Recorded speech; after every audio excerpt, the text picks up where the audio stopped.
Welcome to another Tuesday of Football Free Agency Roundtable presented by From the Couch Sports Talk Radio. How's everybody doing this Tuesday evening? I almost said Thursday again. What's happening, gentlemen? What up? What up? How we doing? Doing good, good. Jeffrey, how you doing this evening? Fantastic. Yourself? Oh, I'm doing fine. And Eric, how are you? Fantastic. Good, good. Glad to hear it. Glad to hear it. We are going to whip around the league. We're going to whip around with free agency. We're going to whip around winners, losers, people who are left to be unsigned. Who's up, who's down, who's in the doghouse. I want to get your thoughts on Dallas going all in on this free agency that Jerry Jones was. Hey, we don't do the 2 minutes anymore. We don't do the 2 minutes anymore. The opening 2 minutes. We just weren't doing it. You can give your 2 minutes. Go ahead, Jeff.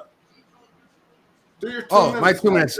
It'll be easy. So listen, my 2 minutes is going to be a shot at the Pittsburgh Steelers and Mike Tomlin. I've constantly heard for the last year and a half, and more so like more recently, that Mike Tomlin is this team goes to war for Mike Tomlin. They eat Legos and they break walls down for Mike Tomlin. He's such a player's coach that they do this stuff, and they've done a really good job of getting to over 500. Like towards the end of the season every year to make sure that they get to the playoffs. But I want to tell you, since even before Roethlisberger retired, so I'll use him as a staple of his old ass decrepit ages. I just want to say this: their last 4 playoff appearances, which were they were booted in the divisional round, the wild card round of the playoffs, first round.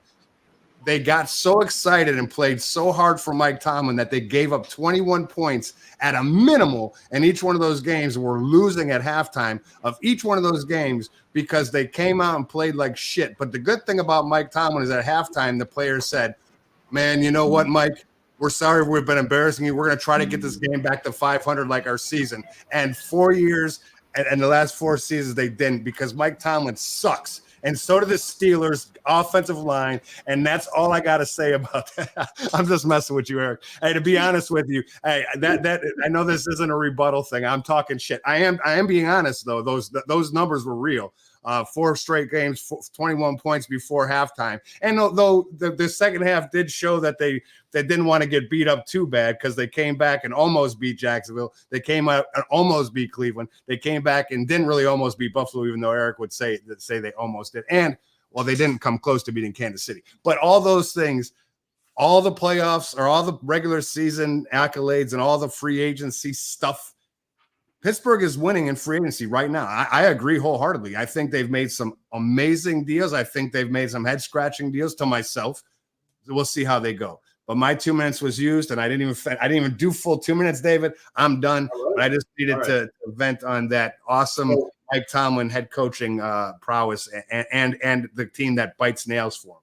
So I'm going to give my 2 minutes real quick, and mine's going to be about wide receivers, and mine's about the wide receivers, whether obtained through free agency or through trades.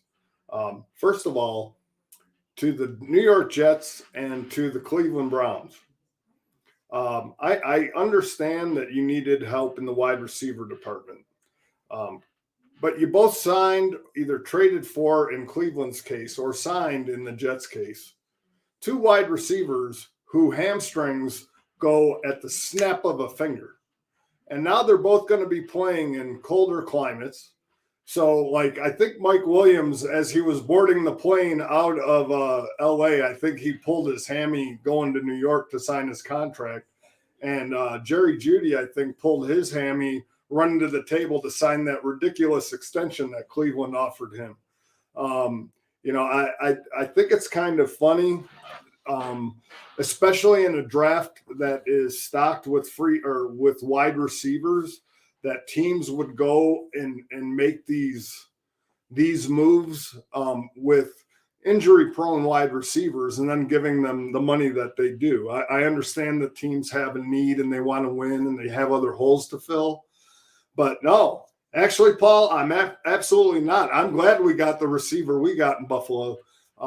Curtis Samuel, by the way, a great signing. But in actuality, just with the depth in the receiver class that there is, that teams will go out and make these risky signings. It's a high reward, absolutely, but it comes with a great risk. So, and the last thing I'll say about the wide receiver situation is the Justin Jefferson situation. It does need to be monitored because there is chatter about him potentially getting traded, whether it's to Pittsburgh or some other team. I know Eric is over there, Super Bowl. But in seriousness, if Justin Jefferson gets traded, it's really because somebody's going to have to pay him $35 million a year to be their wide receiver. And I don't know if you tie up that kind of money in a wide receiver when you have quarterbacks making so much. So that'll be my 2 minutes. You guys can banter about that. I'll throw it to KD. What do you got, KD? Well, I'm not even going to talk football. I'm going to talk my Auburn Tigers for the March Madness. Look, I really, really, really like our chances this year. I'm not saying it because I'm a homer. I feel like if we make it out of our region, I feel like we can take the whole thing. I do not like the selection committee. What's up, Bailey? How you doing? I do not like the selection committee because, again, Auburn won the SEC, but yet they were a lower seed than teams that didn't win the SEC. And a lot of people say, okay, well, they had significant wins versus certain teams and so forth. And Auburn had those as well. But it is what it is. I'm excited for March Madness. This right here is probably the funnest time of the year when it comes down to college basketball or sports in general. Because, again, the link between the March Madness, the free agency, and then the NFL draft, I think this right here is like a perfect point to be at, especially even with the NBA overlapping and then baseball starting back up. So this is probably the perfect time these next couple of months to be a sports fan. So I'm excited for Auburn and War Damn Eagle. Hey, just before I get to you, Eric, KD, if you want to set up a From the Couch bracket challenge on CBS or ESPN, a free one, and then put the link out, we can all participate in that. So we'll get that set up and we'll do a From the Couch bracket challenge. Okay. All right, Eric, go ahead. Hey, shout out to Bailey before Eric starts yelling at me. Shout out to Bailey for killing it. That was great. Congratulations, young man. Absolutely, brother. Big flex, Bailey. Yeah. We gotta get you a celebration, bro. Yeah. So he went upstairs to go spend his money on Fortnite. So ideally, no, good things for him because he's back and we're training for off-season conditioning as of today.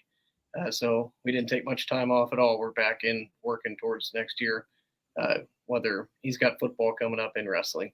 Look, my 2 minutes is everybody on this show is a fan, and they should be a fan. What fun in life is it to go and be boring and moderation and not root on your team? So you should be always your authentic self. Jeff can deny on the show that he's a Bills fan, but we've seen the quarterback debate and we've ignored the wins and losses, and we've talked about all the specialty stats that we want to talk about that make Josh Allen the second best quarterback behind Patrick Mahomes. And that's cool. That's his opinion, and that's his guy. So he should absolutely 100% support his guy. Just like you watch on, First Take back in the old days when Skip and Stephen A would go at it, and Skip was obviously a Cowboys fan, and Stephen A was obviously not a Cowboys fan. And Stephen A would get great pleasure when the Cowboys failed in the playoffs over and over again. Those things are very vivid. You should always root for yourself.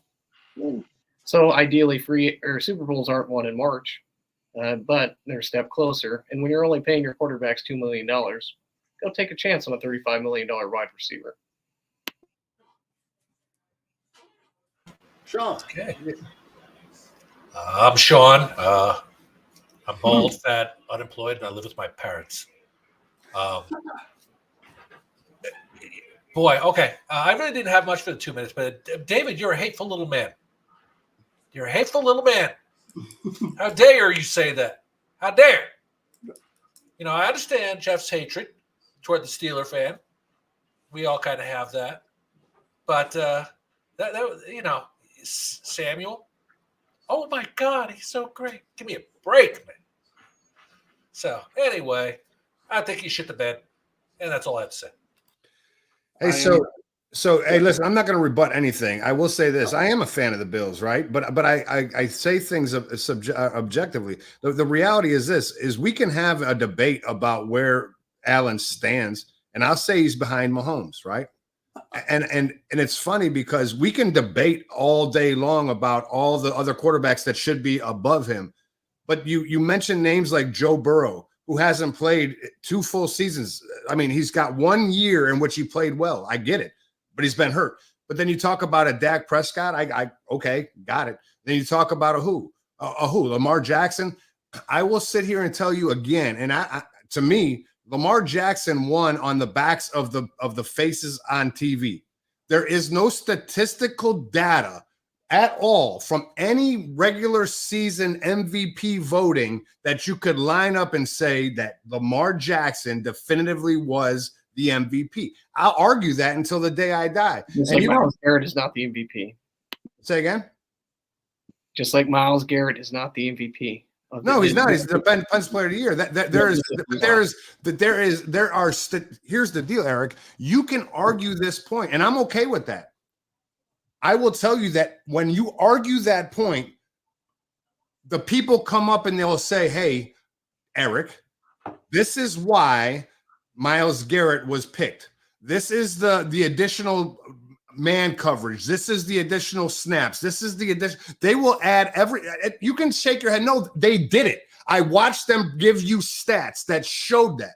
What they didn't do is show you a single fucking stat other than completion percentage that Lamar Jackson was better in and less interceptions. Same touchdown to turnover ratio. And then someone will say, well, it's because Lamar Jackson handed the ball off more. I don't give a fuck. Listen, who holds the record for most touchdown receptions in an NFL season? Anybody know? Is it Randy Moss? Randy Moss. Right. Randy Moss. Now, but here's the deal, right, Sean? And this is my point. Randy Moss, we could argue and say, well, it's only because Tom Brady threw the ball to him all those times. I don't give a fuck what it's from. The dude scored 19 touchdown passes. He caught them, all of them. So whether or not Lamar Jackson ran it in on his own or didn't, the statistical data will show you that Josh Allen had the statistical advantage. Now, there's no timeout. Hold on. Oh, go ahead. I'll let you go ahead. No. So your debate, everybody showed me PFF stats, which we completely dismissed on everything else about why Myles Garrett was better. TJ Watt was better in every other stat defensively, and we dismissed that because that didn't fit the narrative. But I didn't base shit off PFF, Eric. What I'm telling you is I told you that in week 7 that Myles Garrett was going to get it. That was me just talking shit. I wasn't disappointed. I was actually satisfied. It made me happy to watch a Cleveland Brown. I couldn't even give a fuck if it was Myles Garrett. It could have been Taki or fucking Ward. I wouldn't have given a shit as long as they beat the Steelers player, right? But that's just me being a hater. And I'm being honest about that. But I like Myles Garrett too. All I'm saying is this. Nobody, PFF or otherwise, has brought out statistical data that says Lamar Jackson was the guy over Josh Allen, Brock Purdy, Dak Prescott. What they've done is they've said that he was 13-3. He had a great season. Even though he was 1,000 yards less, 7 touchdowns less, all these things, they said it, but he didn't turn the ball over. That's talking heads that talked him into an MVP. That's all I'm saying. Because 7 years from now, Eric, and this is just for people that couldn't remember this season, you're going to go back and say, how the hell did Lamar Jackson win the MVP with this stat line, right? And we can go into the in depths of PFF and whatnot. But anyway, I don't want to. But Dave, my point in all of this was I didn't mean to bring up a whole nother Josh Allen debate. My point is I'm not saying it from a fan perspective. I promise you I'm not, because I could have argued Brock Purdy. I could have argued Dak Prescott. I could have argued not Russell Wilson. But the fact is that was my argument. It wasn't from a fan perspective. It was from comparable analysis on player statistics. It's a popularity contest. Myles Garrett had 1 sack the final 2 months of the year. So, I mean, that's what it boils down to. Right. And avid viewers and watchers, just for your information, we are going to have me moderating between Jeff and Eric in a debate show one evening. We'll let you know when it's going to happen so you can going down. You can tune in for that debate. I will be the moderator. I will have no opinions, no thoughts. I am not going to be what that little troll guy. But David, what makes that different than Tuesday nights? I mean, the opinions they got there, but no thoughts. We have other people who want to speak, and we. No, I got it. Hey, real quick, I got it, Dave. I'm done. All right, we're gonna talk winners and losers. Hey, real quick, Sean. I am super excited for the New York Jets to get Mike Williams, and if he stays healthy, what a damn target that's going to be for Aaron Rodgers. So anyway, if he stays healthy. But David, so let's talk about that. I'll go to Sean first with the Jets, because I was not being a hater about Mike Williams. I only said that because with the Jets and Cleveland doing that with receivers who are injured often, and in Cleveland's case, they sign him to a 3-year extension. At least they give Mike Williams a 1-year deal for $15 million, whatever the number was.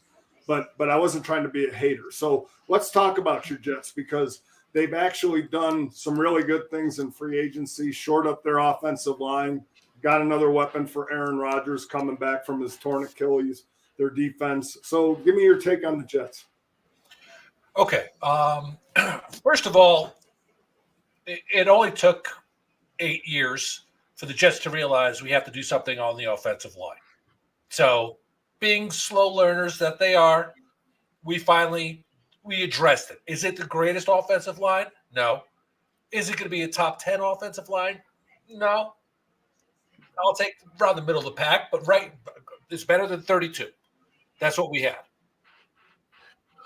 Picking up Williams was pretty huge, just because we needed that second guy coming out and who could take some pressure off of Garrett Wilson. And yes, the Jets did pay too much for Williams. I agree, Anthony. But here's the thing is, you got to understand, this is one and done. The Jets are going all for it this year. They're going to suck after that. And for the next 40 years, they're going to suck again. So everyone just suck it up. Give a little faith to my Jets. I have to be all in at this point, because all I want to do is see the Jets win a Super Bowl before I die. And let me tell you, I ain't getting fucking younger. Well, the one thing, Sean, that I'll say, which is smart for the Jets, okay, is they had the money this year to spend on these free agents. So next year, they still won't be in cap purgatory, because the money that they're spending is pretty much all this year's money. Excuse me. So you'll have another season and another opportunity, because at some point the Jets are going to have to draft their quarterback of the future. So, excuse me again. Are you all right, bro? Jesus, man. Like, mute yourself when you're coughing up, whatever that is. I'm sorry. But no, I'm just saying. So at some point, the Jets are going to have to find their quarterback of the future. Aaron Rodgers wants to play 4 years. Don't think it's going to happen in New York.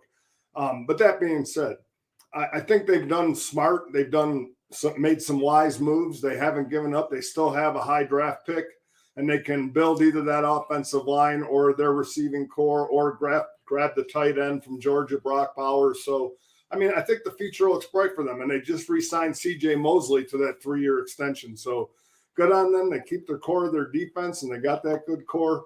So that was kind of one of the head scratchers. They re-signed. They signed Mosley to another 3 years. What's he going to be, 86 by the time this contract runs out? I mean, he's already old as it is. He may be, Sean, but I'll tell you right now, there's not. Don't get me wrong. There are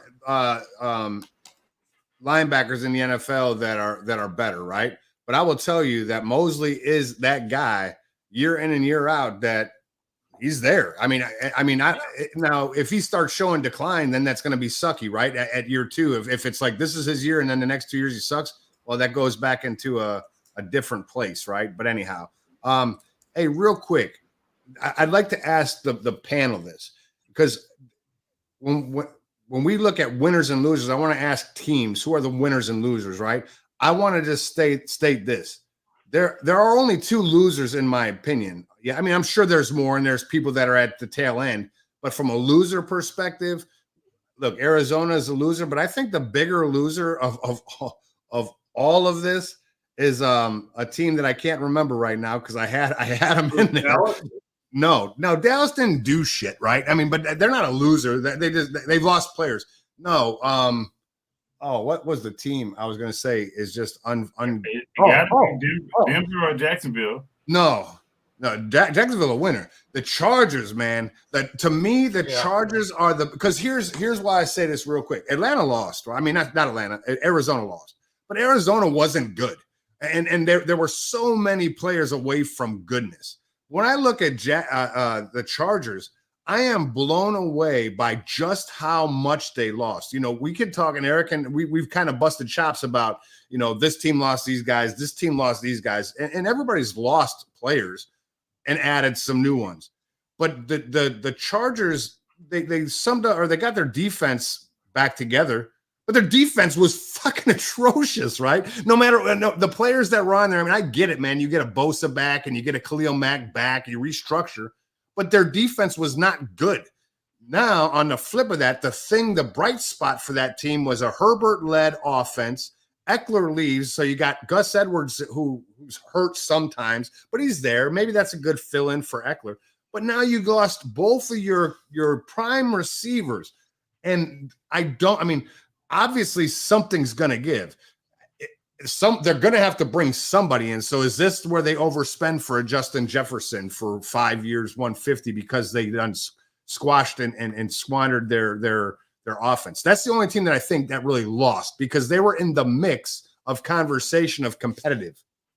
To me, unless Harbaugh is that much of a flipper of the defensive side of the ball that can do some things, they're going to be in a bad way. Just Katie, give me your opinion, Katie. Let me know what you think about that. Think about which one? The Chargers and what they've done or haven't done. I mean, the Chargers in cap hill. The people like to say the cap is not real, but it gets very real when you damn near $70 million over the cap. I'm being honest with people. If I were you guys, I would basically take a couple of years to say, hey, look, it's going to take a while for us to get to be competitive. Because, again, they turn around, they re-sign both for their pass rushers, which is fine. It's cool to do that. But I tell you right now, they better show up. And then you also better get the middle of that defense fixed as far as your linebacker core. I got it. Kenneth Murray won the answer, but you better damn well hurry up and get you one in the draft or through free agency to help link the pass rush to the secondary, because if not, it's just not going to bode well for you again in the division that you're in. The only blessing that you have right now is the fact that Denver is on the selling spree right now, selling everybody they have, and that's if Cortland Sutton and Tim Patrick decide to leave. But other than that, I don't see what they're doing when it comes down to, hey, okay, look, we're trying to go compete in year one of Harbaugh. Because I'm being honest with you, I don't give a damn you had Bill Belichick. If you ain't got players, it's not going to work out for you. Not that first year. So I think, again, they got to get out of cap hell. Once they get out of cap hell, then I'm going to be most interested in seeing how he's going to build his roster. Yeah. Now, and I'll ask you, Eric, because again, the thing that I say is it's nice for a team like the Chargers, who were in cap hell, that you had a coach like a Harbaugh come in, because number one, Harbaugh doesn't have 1 year to rebuild. Okay. It's not like you have some young coach who's coming in and you have to do everything all at once. So Eric, I'll ask you, with that benefit, is it good for Harbaugh to come in, clean out what he doesn't want, let those guys go, do what he's got to do to rebuild that team in the identity that he wants it? Does that give them an advantage? How many years have those boys been together? Quite a while, right? You've seen year after year, they haven't gotten to the level that they're expected to get to. It hasn't worked. And so after a while, with the core, you begin to look really foolish if you sit there with the same guys and do the same thing over and over again and get the same result. So what do? First year, get a new coach, tear down the core, and you rebuild. And that's probably what's going on there. That's the right move. It's the correct move. These guys are older. You move on from them. If these guys can't get it done, I don't care if the excuse is you got a safety over the top in a corner. These guys aren't getting open, and they're not making the plays when they need to make the plays and finding the open space. They're not a legitimate player, and they're not a primetime player. So that's why those right receivers are gone, and that's why ideally they're moving on. You can come up with whatever excuse you want in the book, but I don't want to hear excuses as a coach. I want results. I want results when it matters. So they're rebuilding, and they're good on them. They're building a new core, and Harbaugh is going to get winners that play winning football in winning time. So here, I'll throw out this one little nugget, and you guys can chew on it because it's something that I heard from one of the talk guys or a couple of them. Do you think, just throwing it against the wall, do you think that Harbaugh finds a trade partner for Justin Herbert and drafts J.J. McCarthy? Wow. I miss That's ludicrous to even talk about. It's crazy, but I don't think you would have a shortage of suitors. I mean, if I could grab a Justin Herbert, I'd take it. I mean, compared to what the unknown is, I'm sorry, the Caleb Williams thing, we'll get on Chicago later because I'm going to lose my shit. Mm-hmm. But at least you know what you got. I don't think it would ever happen, but if you found someone stupid enough, I mean, I would do it. I don't think it would be a good move, but No way. Let's talk about the Bears for a minute. I mean, ideally, Caleb Williams is such an issue. So they, rather than go and make what Sean's plan was, which was a bulletproof plan, was try to build around a quarterback. They go out and get a quarterback who's just as unproven, and they waste their capital. And so if I was them, and let's say they got a second round pick, and they could get Herbert for a second, I would, because at least, like I said, he's a known product. Caleb Williams may be out of there in, Kenny Pickett time in 2 years. I would not be surprised to see Chicago shock the world and go get Daniels out of LSU. And I don't think it's a shock at all. He played stellar defenses. He played well against those defenses. There's just a better athlete. When Williams was hurt or Williams didn't play, the backup did Williams' stuff. It's the team and the defense, right, in the conference. But here, I read something yesterday, or maybe it was this morning. Lines blurred. But it's interesting because Carson Wentz is a thought to go to Chicago as a bridge quarterback, regardless of who they draft, right? Because the idea is that they have a bridge for that rookie quarterback. Similar, because remember, Poole was there with Mahomes when they drafted Mahomes, and he understands how that goes. I know that a lot of folks, and this kind of goes back to why there's a lot of speculation out there as far as why didn't the Browns re-sign Flacco and they went out and got Winston. The idea was simple, and when the Browns explained this, people that listened, the moment that Watson messes up, they're going to be calling for Flacco, and that creates quarterback controversy in the room. No one's going to be begging for Winston, right? So that's kind of what they did. That's stupid, but it's what they did. On the same token, you draft a quarterback number 1 overall. David's philosophy is you let that player play. I get it, but that's stupid. And I say that because typically that player playing, especially when Burrow was drafted, and I said, you're going to let this guy die. And that's what they did. look, I think Burrow's shelf life is not very long. I don't think he has as long as a career as the same folks that came in his draft. I don't think the same folks that are in conversations of the top quarterbacks. Burrow's already been missed half of season and a full season based on knee injuries, right? And that's based on the last one was a non-contact. The first one was based on he had that his hand. But the one before was a contact based on getting blasted. I say that to say whether it's Carson Wentz, whether I don't care who it is. Ryan Tannehill. Well, it could be. I think what Chicago, to Sean's point, my point, and all the points that I've listened to. As a matter of fact, I listened to what's the dude's name, the former offensive coordinator for the Patriots, Dave, that I listen to every day. Charlie Weiss. Yeah, Charlie Weiss, and he and I were in agreement, and I tried to call in the show, but I couldn't get through. But Charlie Weiss said, based on the Bears people, the Bears should have just kept Fields. They could have drafted a quarterback overall #1, but kept Fields.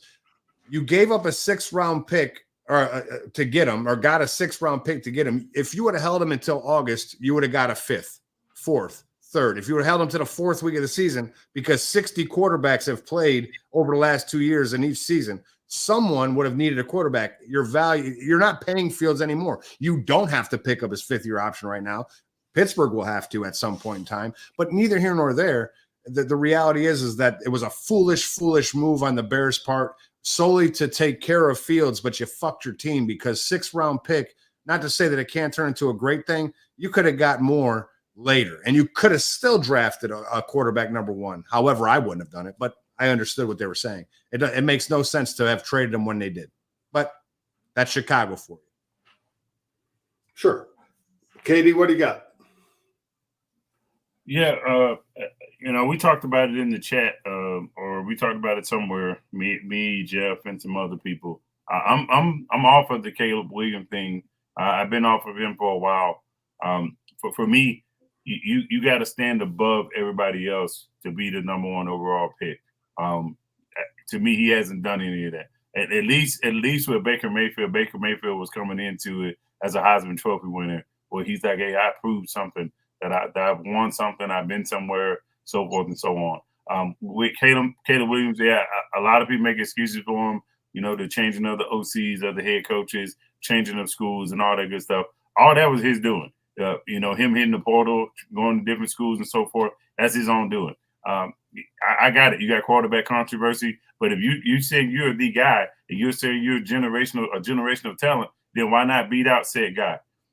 No, don't run from the competition. Because again, for me, if you know you are the guy, why run away from the situation itself?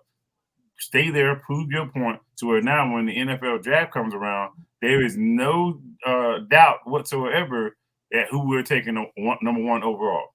There's no doubting. Because, again, I look back at Trevor Lawrence's decision to come out #1.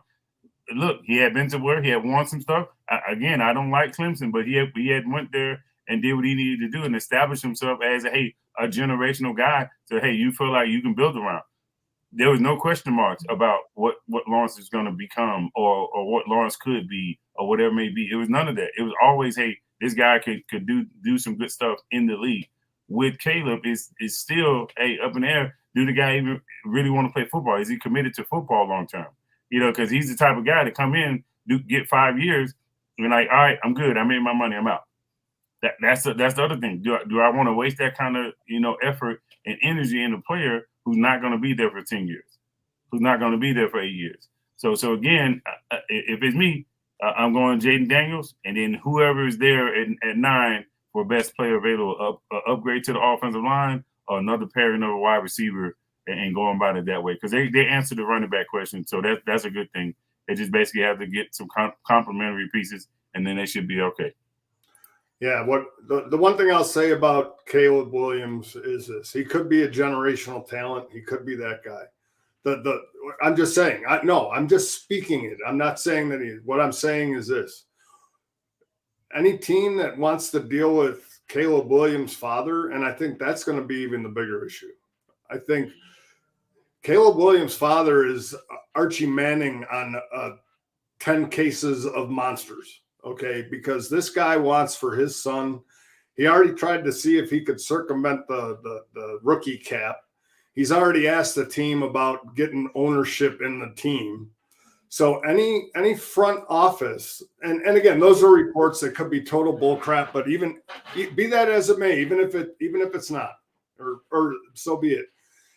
He hasn't hired an NFLPA approved agent, which he doesn't have to. He can represent himself. But the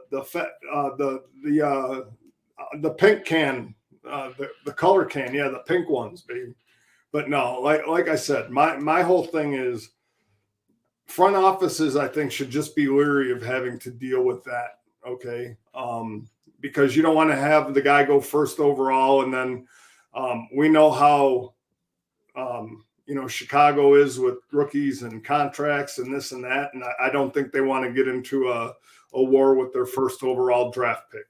Okay. So they want the pick to count, and they want the pick to mean something. What's up, Jamie? How you doing? Thanks for tuning in, brother. So again, I think that Caleb Williams could be that guy, but with all the outside stuff that you have to deal with, Drake May, I think it would have to go with who they feel. I mean, I think Jaden Daniels is a better prospect. If I'm picking between those three guys, I'm picking Jaden Daniels. But to the one more point that you made, Jeff, about the bridge quarterback with Chicago, I don't think that can work. And I would say that only because of this. Had they gone out and fired their coaching staff, I would say, yeah, get a bridge quarterback. But when you didn't do that, and you have Matt Eberflus still as your coach, who has not won anything at all, what? Talking about Eric. I love it. But but the fact that they did not go and bring in a new coaching staff for this offense and this whole rebuild that they're doing and having the options here. I think Eberflus is like, you better win now or you're going to be gone. Yeah, but here, David, so I'm not going to argue your point. I don't agree with it. Okay. But I'm not going to argue it. The way I look at it is simple. They revamped their whole offense. I mean, they really have. They have created a San Francisco-like-ish offense. I mean, I don't think Swift is as good as Christian McCaffrey. Obviously, you have Keenan Allen, DJ Moore. There's some there's some receivers there now. You still have Cole Kmet. I got to be honest. I don't think their offensive line is nearly as bad as what Justin Fields makes it look like, because he just can't stay in the pocket. I have zero love for Justin Fields, and if we get into time to talk Justin Fields, I'll bash him like I've bashed him since college. But I don't feel as though he gave the Chicago Bears any value. Don't get me wrong, he's an athlete, probably amongst the top 3 in the NFL. He's fast and he's good and he can open up space. He's a quarterback that can run. He's inconsistent with passes all the way through. And I know I keep seeing these awesome videos of where he throws the deep ball and a receiver catches it. Every quarterback that's in the NFL can throw a deep ball when a receiver passes the 3rd level. That's what they do. Now, sometimes it's overthrown, but most of the time that's where the dimes are at. It's when he gets to throw those competitive things. So I say this, Dave. Justin Fields is gone. Go draft Caleb Williams. I like Drake May. I think Drake May is a good quarterback. I think he's got some upside to him. I think Daniels is better. But the bottom line for me is I don't care who you draft. Let a Carson Wentz or let a Tannehill run the offense and teach that young quarterback a little bit to see if that offensive line really – the bottom line is you're not going to get a running quarterback with Wentz. You're not getting a running quarterback with Tannehill. Yes, they can be elusive, but they can move. They're going to force the offensive line to be a pocket to create a pocket. You get to judge that pocket based on them. Let them be the guinea pigs. But why would I take a Joe Burrow on an offensive line that I don't know and let him get fucking drop back 60 times a game to get killed? That's stupid. I mean, it's just not smart to me, because you're going to get one of those quarterbacks on a $3 million deal or less. You're not spending more. I mean, maybe Russell Wilson, because Russell Wilson's washed, but no, I'm kidding. Russell Wilson had that large dollar amount, but so I get it where the 1.8 comes from. But you can sign one of these guys for $3 million. And to me, Dave, Eberflus should have won. The fact that he still got a job, I don't think the pressure's on him any more than it was last year. The fact that he still got a job, he's got to be, praising Allah or whoever, because at the end of the day, he should have been fired halfway through last season. All right. So, do you have anything to say about the Bears situation before we move on? Holy cow. So we could open up a can of worms, couldn't we? I thought we were talking about Josh Allen when we're talking about can run and escapes the pocket and throws deep. Yeah, because they're really very close in statistical advantage. I mean, I think that, anyway, go ahead. You're not thinking about that because there is some accuracy there. But I don't disagree, but ideally it's the coach's job in Chicago to take advantage of him being a top 3 athlete and put him in top 3 situations to exhibit his talents, and they haven't done that. Okay, they haven't till this year started to put weapons around him. He hasn't. He's 25 years old, Jeff. You act like he's 30 and been around. He could be 18, bro. Listen, I don't give a shit what they do with him. Pittsburgh better develop him like they've done with a good job with Trubisky and Pickett and everybody else. Was already a finished product by the time they got him. The guy was already entering the prime of his career. Pickett didn't get developed, and he threw 13 touchdowns and went to management. Well, Doug Dodges got developed, and so did your Mason Rudolph. Mason looked good last year. Of course, I know. Much better than Allen did. I remember you said that. And he did have the highest quarterback rating in the league, right, Jeff? But, I mean, we can go all day long. We're not going to do this. We can debate. My point of it is you got to give the point is Caleb Williams comes in. He's 23 years old, ideally. He's a couple years younger than Fields. You've got a new system that ideally you gave the kid a year in. And so now you're going to go get a quarterback with similar traits, and you're going to start him over, and you're going to start from the beginning. So it didn't make much sense to me. It doesn't make and ideally, if you throw Winston there, what are you doing? You're going to go guarantee you win 2 games all year long.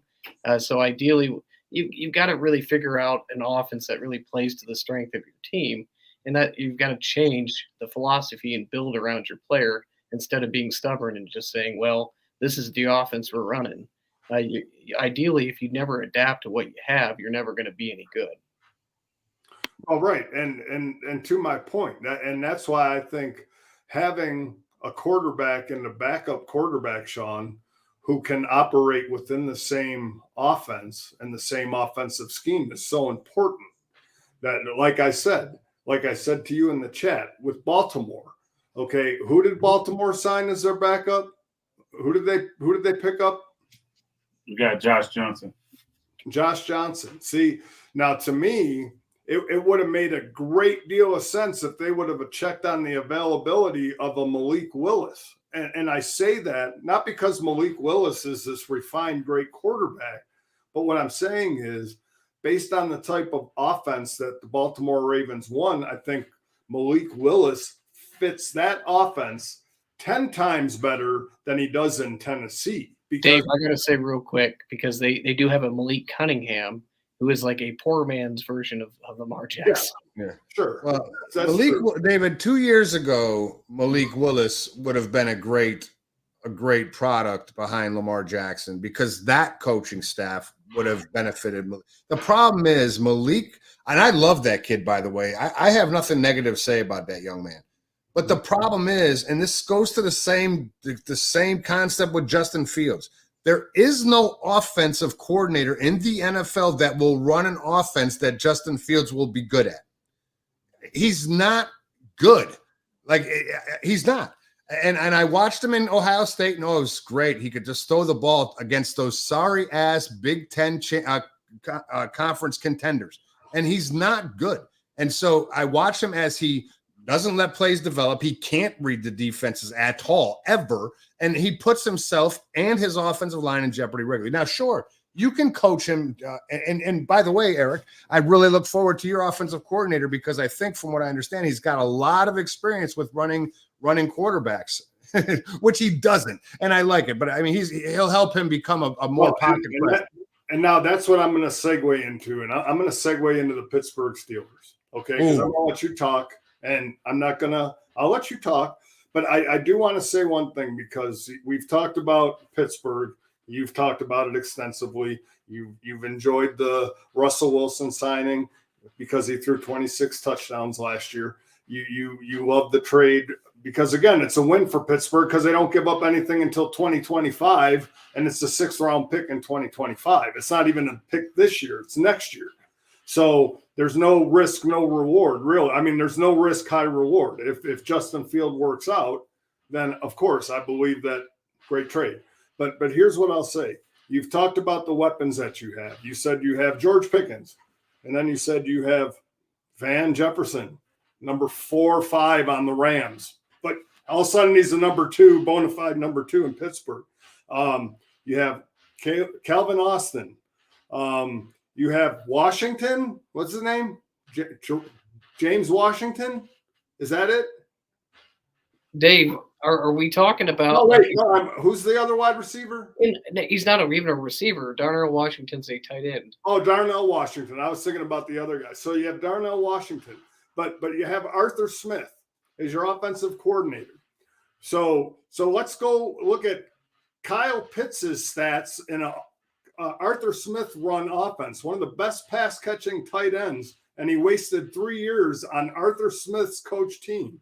Let's talk about Arthur Smith and what he did with Bijan Robinson in Atlanta and put him behind Tyler Algier. So I don't care if you have Jalen Warren or Najee Harris, the 3rd-string running backs getting your carries. But anyway, I digress. I'm going to let you talk about Pittsburgh and what they did in free agency. Go ahead. So, they get a lot of pinup frustration because I constantly give it to them, and I don't blame them. So come and get it anytime, anywhere, and I can't wait for Jeff to debate because I'll give it right back to him. What did he do in Atlanta? He was pretty good in Tennessee, but we omit that. We just want to talk about what fits our narrative, right? And the narrative is negative. Look, Justin Fields isn't going to come in and be in the pocket and throw 40 touchdowns. And he's not going to. That's not the plan. But you know what offense works and would work for his skill set? Lamar Jackson's offense. Because Lamar Jackson isn't – he makes some good passes, but he's a great option. What do you have to do? You have to commit, ideally, to stopping the run, and you have to commit to stopping the running back or Lamar. And Lamar, when they're winning, they're not winning throwing. They're winning passing. They're winning running. They are winning the ball. Ideally, Baltimore Ravens football is running the football and big plays on the run game. Okay? And so that's the kind of offense that a guy like that would fit. He's going to decide, hey, I'm going to run it up the middle with Najee, or you're going to commit to stop me on the outside, or I'm going to give it to Najee and you're going to, and the gap's going to be wide open. Are you going to stop the outside run or the inside run? And that's what you do with a guy like that, and that's where he'll play this year. Ideally, so can I ask you one question? Sure. Are we going to get the Najee Harris who played the last 4 games of the season because he wanted Tomlin to have a winning record?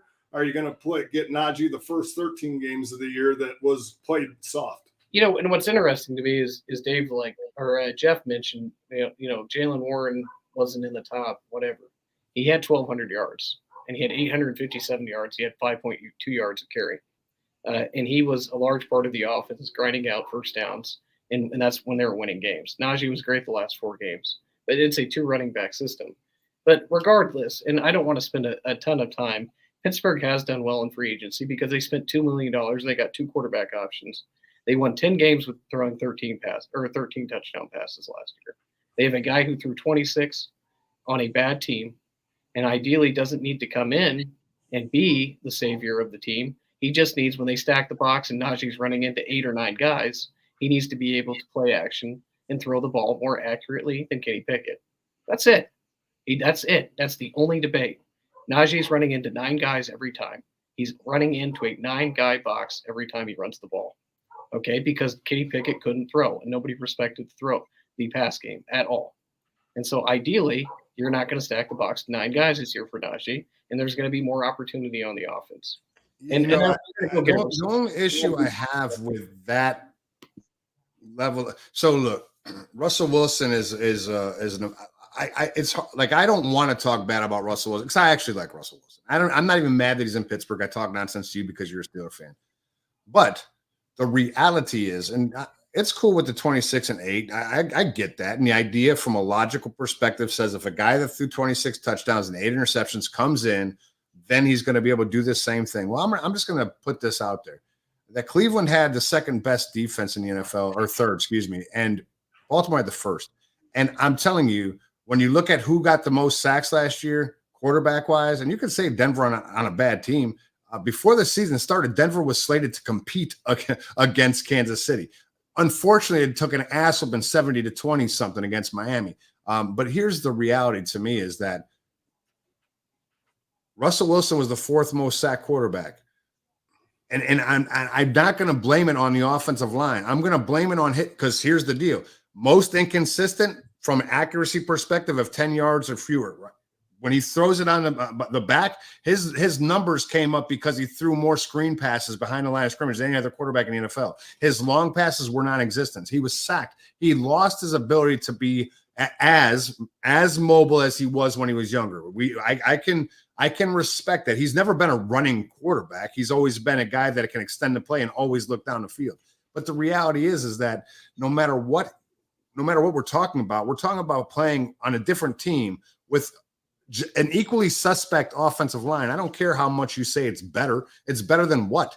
And he is no longer that guy. So to me, Russell Wilson may have he may do exactly what you say and throw 26 and 8. But I'll tell you, he's gonna that play action where you're talking about, people aren't worried about him throwing it down the field any longer. They're just not. And I'm telling you, I don't know what safety's worried. I mean, Pickens is good. Pickens is a great receiver, and I love that kid. But he's going to be really upset by week 3 when he's not getting the ball. We're not done adding at wide receiver, so let's Oh, not. no, I know. And you're going to get a stellar performer, Eric. I know that. And wait, time out real quick. I said that Pittsburgh's winning at this free agency thing. I'm not talking shit about. Listen, the pickup of Patrick Queen's great. Your safety that you picked up from the Dolphins, he's okay. I mean, he's not anything awesome, but he's okay. But you guys have done a good job, and I know you're going to get a receiver. I think Tyler Boyd ends up there more than anybody else. All these other conversations, Tyler Boyd said he wants to play there. Pittsburgh mentioned wanted to get there. So I think Tyler Boyd ends up there, and it'll be a good thing. But the one thing that I want to say, Eric, is, you always talk about the eye test. You always say, well, you got to look at the eye test. You say that about Josh Allen. You say that about people in general. No, hold on. No, you do. You eye test. You say eye test in the chat all the time. So I look at it and I say, so 3 years ago, Russell Wilson was in conversation for the MVP. Okay. Whatever happened in Seattle was happy to walk away and have dead cap money. He went to Denver, had made the playoffs in the 2 years he was in Denver. Denver was happy to walk away with $100 million in dead cap money. Okay. The fact is, he hasn't been to the playoffs in 2 years. Justin Fields has never even sniffed the playoffs in 2 years. And you talk about 12-5. Okay. The fact is, the defenses in the AFC West, okay, are nothing compared to the defenses in the AFC North. Nothing compared. And you think these guys are just going to come in and perform this 12-5 miracle? And you got a healthy Joe Burrow in that conference. You got a healthy Deshaun Watson in that conference. You got a healthy Lamar Jackson in that conference. And you think Russell Wilson's going to make you 12-5? Listen here. Listen, and I don't want to speak ad nauseum. I've said this over and over again. The Cincinnati Bengals have lost more than they've gained. And this idea that Joe Burrow is going to come back with 2 of the 3 of his receivers back and be a dominant team, they're going to be the worst team in the division, and they're not going to win 8 games. So, and we can put that on record. They're not that good. Number 2, Deshaun Watson has 11 or 12 touchdowns 2 years. You keep talking about Russell Wilson. What the hell has Deshaun Watson done that's worth a damn? And now they got Jameis Winston. So you can take your Cleveland and you can go ahead and take that down the road because they haven't done crap. And so ideally, he's done nothing in 2 years. He hasn't done anything since he got back from music. I mean, he's a bum. And so we keep talking about Deshaun Watson being some elite quarterback. He's not an elite quarterback. So they got rid of their quarterback they were playing hard for. The other thing about Russ is, look, the entire defense went to the Steelers and said, go get me this guy. I think they're going to play pretty hard, and they won 10 games ideally with a quarterback that wasn't playing well. So what, are they going to just drop off because they added Queen? The defense is still going to find ways to win games as they did last year. So the idea is the offense got that much better. The defense won 10 games without an offense. 10 games last year with it by itself. So you guys are acting like this defense is not going to show up. No. It's the best front seven. I got to tell you, the problem is, Eric, and this is what I'll say again and again and again. Year to year, it ain't the same shit. You're not playing the same team. You had a week listen, it's funny because you told me at the end of the year, strength of schedule, you guys were like the number 4 or whatever. And that was based on the change throughout the course of the year. When the schedule was dropped, it showed strength of schedule. And Katie, I know you're talking, and we've talked about this several times, where strength of schedule from last year to this year doesn't say much. But it proved to be pretty well. You played how many playoff teams last year? Because I know you played 2, Houston and San Francisco. And I know those 2 teams, your defense played their ass off and got beat by 30. Green Bay. And then when you played Cleveland. Huh? Green Bay, Baltimore, Cleveland. Yeah. I mean, well, the division games I don't ever count. I don't ever count division games because you guys, just like any division, I mean, the number 1 team can get their ass kicked by the number 4 team every single year. It happens. Miami beat the piss out of New England all the years they were winning the Super Bowl and never made it to the playoffs. But all I'm saying is this: I looked at you play 2 teams, and your defense came out and played. And I'm not saying your defense isn't going to be great. They're going to be great. Why wouldn't they? But you're not playing the same schedule. And I believe that those teams that you're playing this year they're better. I mean, the good thing is for you, you're playing a 3rd place schedule because you finished in 3rd. Next year, you get to play a 4th place schedule because you'll finish in last. But either way, moving on to other strikes. Katie, I'm going to stop talking for about 7 minutes. I'm just going to mute. Katie, have at it, man. Tell us your thoughts about Pittsburgh and what they've done and what you think. I mean, look, everybody has their right to be happy about what their team is doing or be sad or whatever. At the end of the day, it's gonna matter how they respond when the whistle starts the game. Because look, we can talk all we want. Hey, this quarterback is gonna be this person is gonna be that, so forth and so on. Because look, I can tell you right now, statistically, every year there's 2 quarterbacks that we don't even talk about every year that's in the fold. Oh, my bad, it's 3 of them. Jared Goff, Kirk Cousins, and Matt Stafford. Mm-hmm. So we talk about them. We talk about MVP races all the time, but at some point in the season, those guys are sitting right there, anywhere from 6 to 8 in statistical data, and we don't even push them in the top 5 of the MVP voting. So again, I'm done arguing about the MVP stuff. I want a Super Bowl. That's what my eyes are set on. Y'all can have the MVP discussion. It's water underneath the bridge to me at this point. Now, to go back onto the teams, right? You guys also have to remember there's for every one of our teams outside of probably Sean, all of our teams lose games that we shouldn't lose. Every single one of them. Right? We'll come out and win a game. We'll come out and win a game that, hey, we like, man, they playing against Kansas City. I don't know how the hell they beat Kansas City, but damn, they'll lose to New England. Or hey, with Baltimore, we dropped the game against the Colts. Again, nothing against the Colts because they was giving it to be a playoff team, and they should have been. But again, at the end of the day, we don't know how our teams are going to respond based off of who they're playing. So again, it's like, hey, we can pipe all these people up, and then guess what? In 6 games, that particular player won't be available no more. So it's a lot of different things before we get super happy and so forth, saying, hey, my team's going to the Super Bowl. Super Bowls aren't won in March, April, June, July, September, October, December. The Super Bowl's played in February for the most part. Yep. And only one team wins. And like I said, that's why I always said after 3 years ago when I called out Kansas City, I said, I will never, ever, ever say who's going to be good or bad based on free agency. Hey, David, that was before before Eric came on the show. I know you were watching Eric at the time. I just need some reiteration. David, you had said Kansas City shit the bed. They weren't going to do anything. Who was the team that you said was actually the team to beat that year? It was Buffalo. So it was Buffalo. But here's the deal, David. I want, because Sean constantly says this stuff because listen, I know I'm a Bills fan, And I'll be frustrated about the Bills. Eric said it or Sean? But here's what I said. Not Sean, Eric. But I said until Kansas City shows you that they suck, they're the best team in the AFC, and they'll probably win a Super Bowl. Because the reality is this: no matter what any of us say, I know that Sean's a Jets fan, and I know Sean's a Cowboys fan, and I know Sean feels bad about both of them shits, and I know this year I think he should. This year, and Sean, you will like this because remember last year when Aaron Rodgers signed, I said what?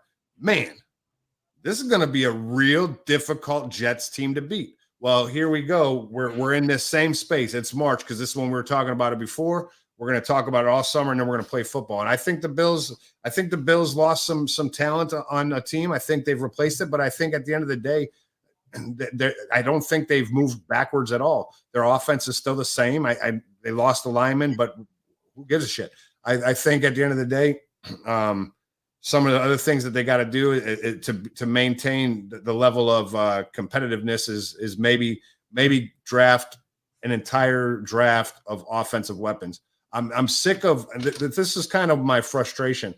When we look at the comparable NFC or AFC East, excuse me, and we talk about teams, the Jets have a really good defense. The Bills have a decent defense. The Dolphins don't have a defense, and the Patriots have a good defense, but they can't score points. What's interesting to me is that over the course of the last 3 years, we haven't been beat by more than 7 points, and it's not from a lack of our defense. It's usually our lack of our defense is 2-minute drill, but the problem is that we're whether we're playing conservative or whatnot, we're scoring points. We had the second most scoring points 3 years ago. We had the fourth most 2 years ago. And we had the fifth most this year. And all of that means regression to Eric. But at the end of the day, what it means is other teams actually scored more points. I mean, when we've lost 20 points between the first year and that, we haven't lost anything. Other teams are scoring points. So you can say up and down, but at the end of the day, really, it's just that other teams get better, like you said. My issue is that our defense is 20 points different between those years as well. We need to score more. I want to see I'm really like when I look at what the Jets did with Mike Williams, this reminds me so much, Sean, of the Yankees and Red Sox rivalry. And what I mean by that is when the Yankees go out and sign a player, the Red Sox do the same. And to me, Buffalo needs to go all in on a receiver that's going to add value on top of what they have, because you guys have a receiver that adds value. As a matter of fact, Corey Davis is coming out of retirement. I don't think he's going to play at the Jets, or I think he might go back to the Jets. But anyway, all that being said, is what Buffalo lost, it's replaceable. Nothing in which we lost is something in which is just the bread and butter of our team. Everybody that's gone has missed time at many occasions over the last few years. Jordan Poyer is my biggest loss as a fan's favorite. Absolutely, man. They do create.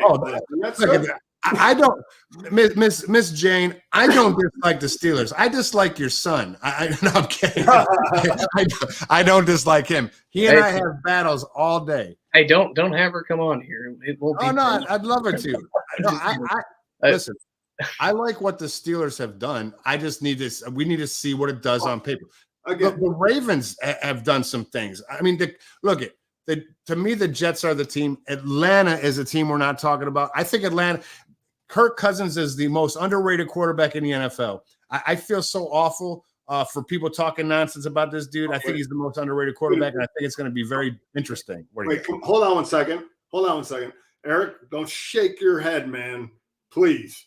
Because in our chats, if Pittsburgh got Kirk Cousins, that would put us over. Now he's an Atlanta Falcon and he's shaking his head. Don't give me your crap.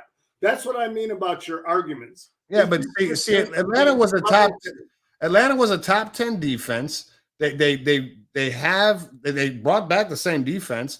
They added some keys on offense, specifically a quarterback that can deliver the ball. I'm not saying that Kirk Cousins is a winner, right? Let's define some things. I'm not saying he's a winner because he's only had one playoff appearance in 12 years, in which he didn't do well in. And at the end of the day, you got a top 10 defense and you got some offensive weapons. He's going to throw 25 touchdowns. He's going to throw less than 12 interceptions. He's going to throw over 4,000 yards. So if I can take all of those numbers, Eric, and like you're doing with Russell Wilson's 26-8, right? If we can do that in Pittsburgh, then we have to go to Atlanta and say, with that, then I must admit that with that ideology, I'm going to get that same level of production. Look, Jay, my mom is a Colts fan because she grew up in Indianapolis. Oh, good for her. I like your mom even better. So she actually grew up in Avon, they're down in the Indianapolis area, but I mean, Okay. she went to Avon, which is about 30 minutes from the I stadium. sure wish she could influence your decision. Peyton Manning's so much better than Ben Roethlisberger ever was. My dad's side and the side I grew up in the Witt household was the Steelers side. So I didn't create the buzz. We drove to South Bend this weekend and we had XM radio on, and the entire time they were discussing what they were discussing, which is why she mentions what she mentioned. Oh, the whole 2-hour drive was nothing about, just Justin Fields and all that stuff. It's the talking heads of the NFL acting like Justin Field matters, man. But that's where the buzz. But ideally, I don't disagree with what Kirk. I mean, when you say most underrated. I mean, to me, okay, ideally, if he comes in, I know I'm getting 4,000 yards and 30 touchdowns. Cool, whatever. I wouldn't say that's underrated because, man, I tell you what, Paul, they worry about John David Booty or whoever's quarterback down in Nate Peterman. Nate Peterman, yeah. But ideally, what we're talking about is Cousins has. I don't think Cousins has ever won a playoff game. No, he's been 12, only one playoff game, and he lost. One playoff game, okay. We devalue winning so much. I mean, so will he get Atlanta to win that division? That division's a whole lot more interesting. I mean, you've got Cousins. You've got, I think, the fourth place Saints because Derek Carr, same quarterback, is over there in New Orleans, and you can do whatever you want, but he's not productive. You've got Baker Mayfield, who is actually doing really well, who at the beginning of free agency, you can say, oh, I wanted this. I wanted Baker Mayfield. That's who I wanted, boys. That's who I said I think would be the best fit. And Tampa Bay got him, and I think he's really a good quarterback right now. He's competitive. He's playing winning football, and he's taking a team. Tampa Bay, nobody thought Tampa Bay would be there last year when it started. Kyle Trask was in the conversation for a quarterback that would play. Other than you, ideally. Go ahead, Sean. Or you had Tampa Bay too? Okay. I mean, but ideally, the pundits didn't. I mean, they thought they'd be an 8-9 team. And he took that team, and they were competitive and almost, they played pretty tough with Detroit, who I think is the winner of free agency because I think they've done enough to kind of make a run at winning. They are going in and trying to win. So I would say that the Lions were my pick. But let's talk the NFC South. It's going to be a really interesting race because Kirk Cousins is going to put numbers up, which will put wins. You're going to get Tampa Bay and what they bring. And then you're going to get, whatever Carolina is that Deontay Johnson wanted to go to. I mean, which is probably not going to be very good. So ideally, those two teams, and if, Derek Carr, same guy, can play any decent amount of football, maybe the Saints will be okay. I do respect the fact that at least Carolina is trying to go out and get their young quarterbacks some talent to throw to. And I mean, not that it's going to move the needle, not that it's going to move the needle, but look at when you look at the team last year, they had DJ Chark, and the guy who did anything in Carolina was dude from Minnesota. What the heck was his name? The guy Thielen. Adam Thielen. Okay, so the fact that Carolina is even doing anything to go out and get this guy, whatever semblance of help he can get, okay, it's something. I mean, look at the NFC South is a 3-team race. The Panthers are going to be where they're going to be at, okay, and they're going to be there for a while until they can get a first-round pick back again next year and kind of do what they have to do. And the longer that they keep David Tepper out of the mix and let the football people do everything instead of the owner, that would be good on their part. But getting off that, because I do want to go to KD, and I want to ask KD about Baltimore, because they did lose some offensive linemen, but they did sign Derrick Henry. And, you know, I'm just curious what you think about what they've done and what they need to do going forward to revamp that offensive line if they have to fill any holes, plus the addition of Derrick Henry on that roster. They don't. Only thing they have to do is just like I said in the chat, get a tackle. They got both guards already on the roster.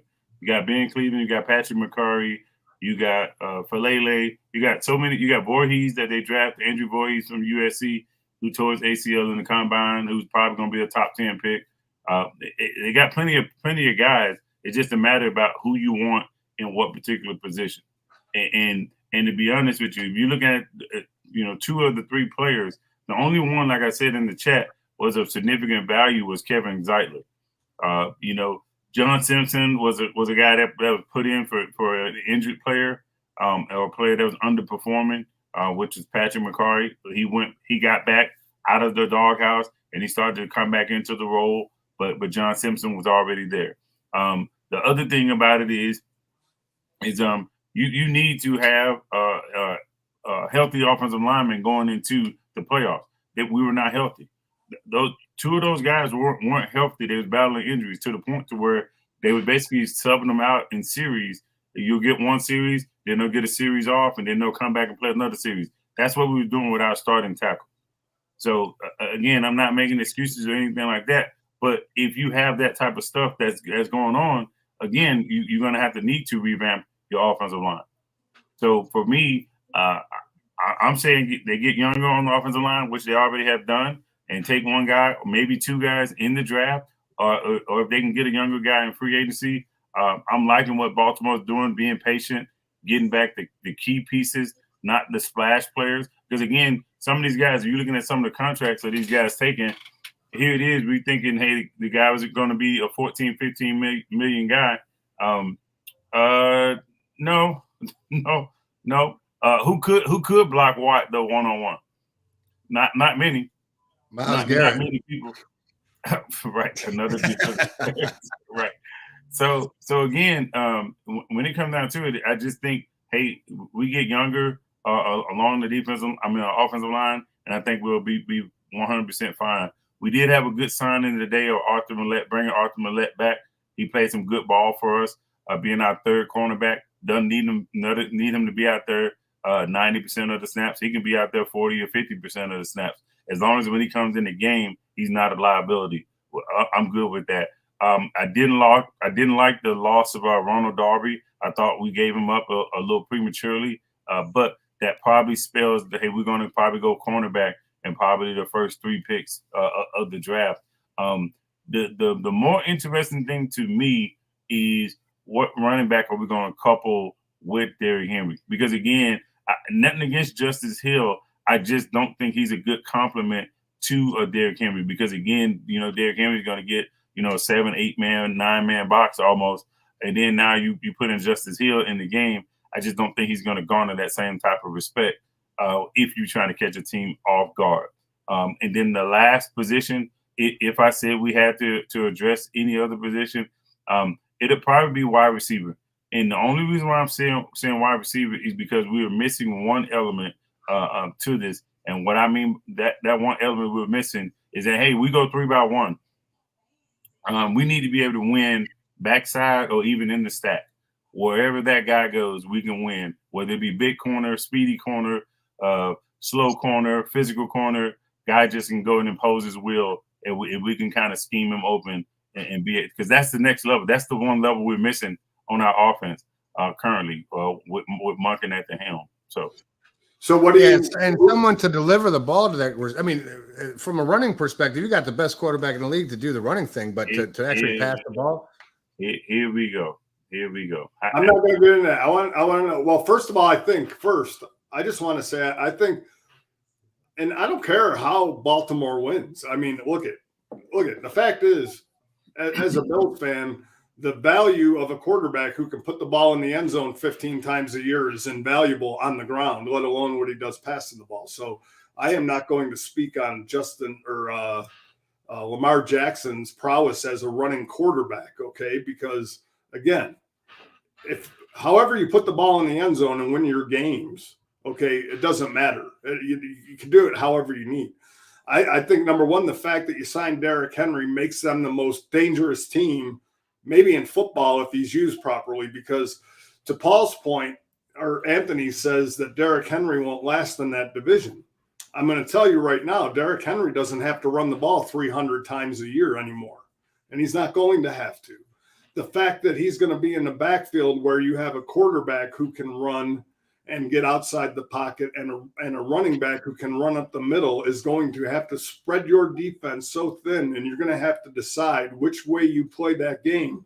Whether you're going to be coming up the middle to shoot the gap, you do that, you leave that quarterback around the edge wide open to have a breakout or run, because you it's pick your poison.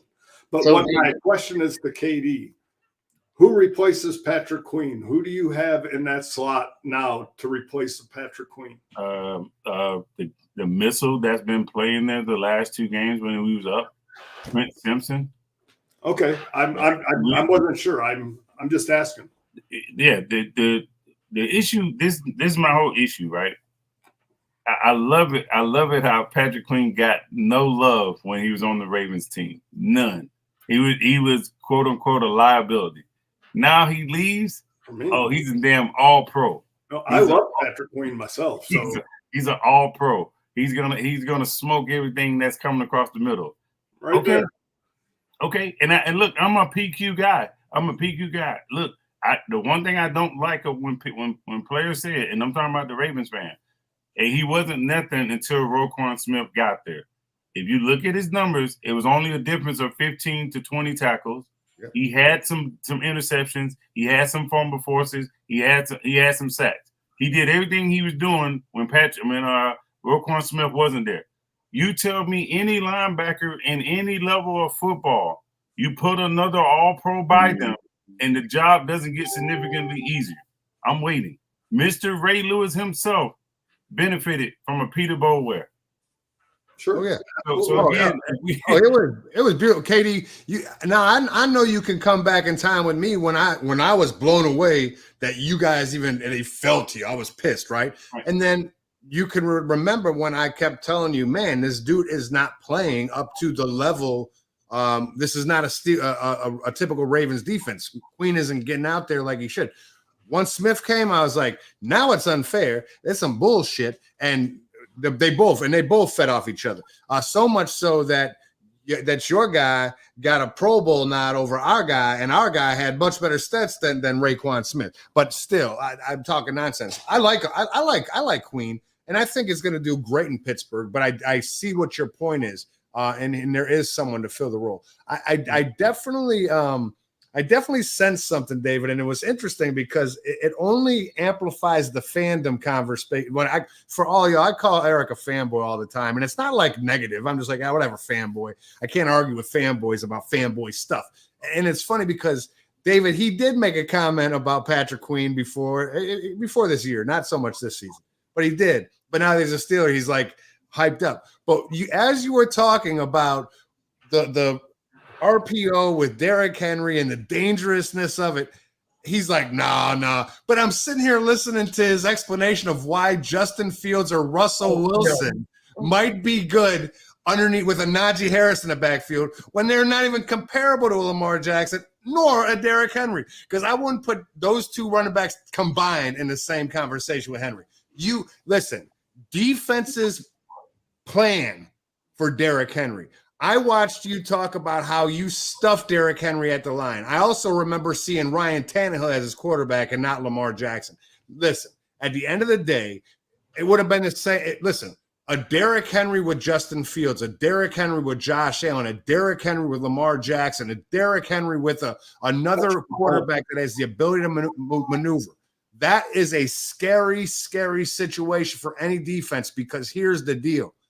For the last 7 years or however long Derrick Henry's been actively running the ball, When defenses plan for Tennessee, they planned for Derrick Henry.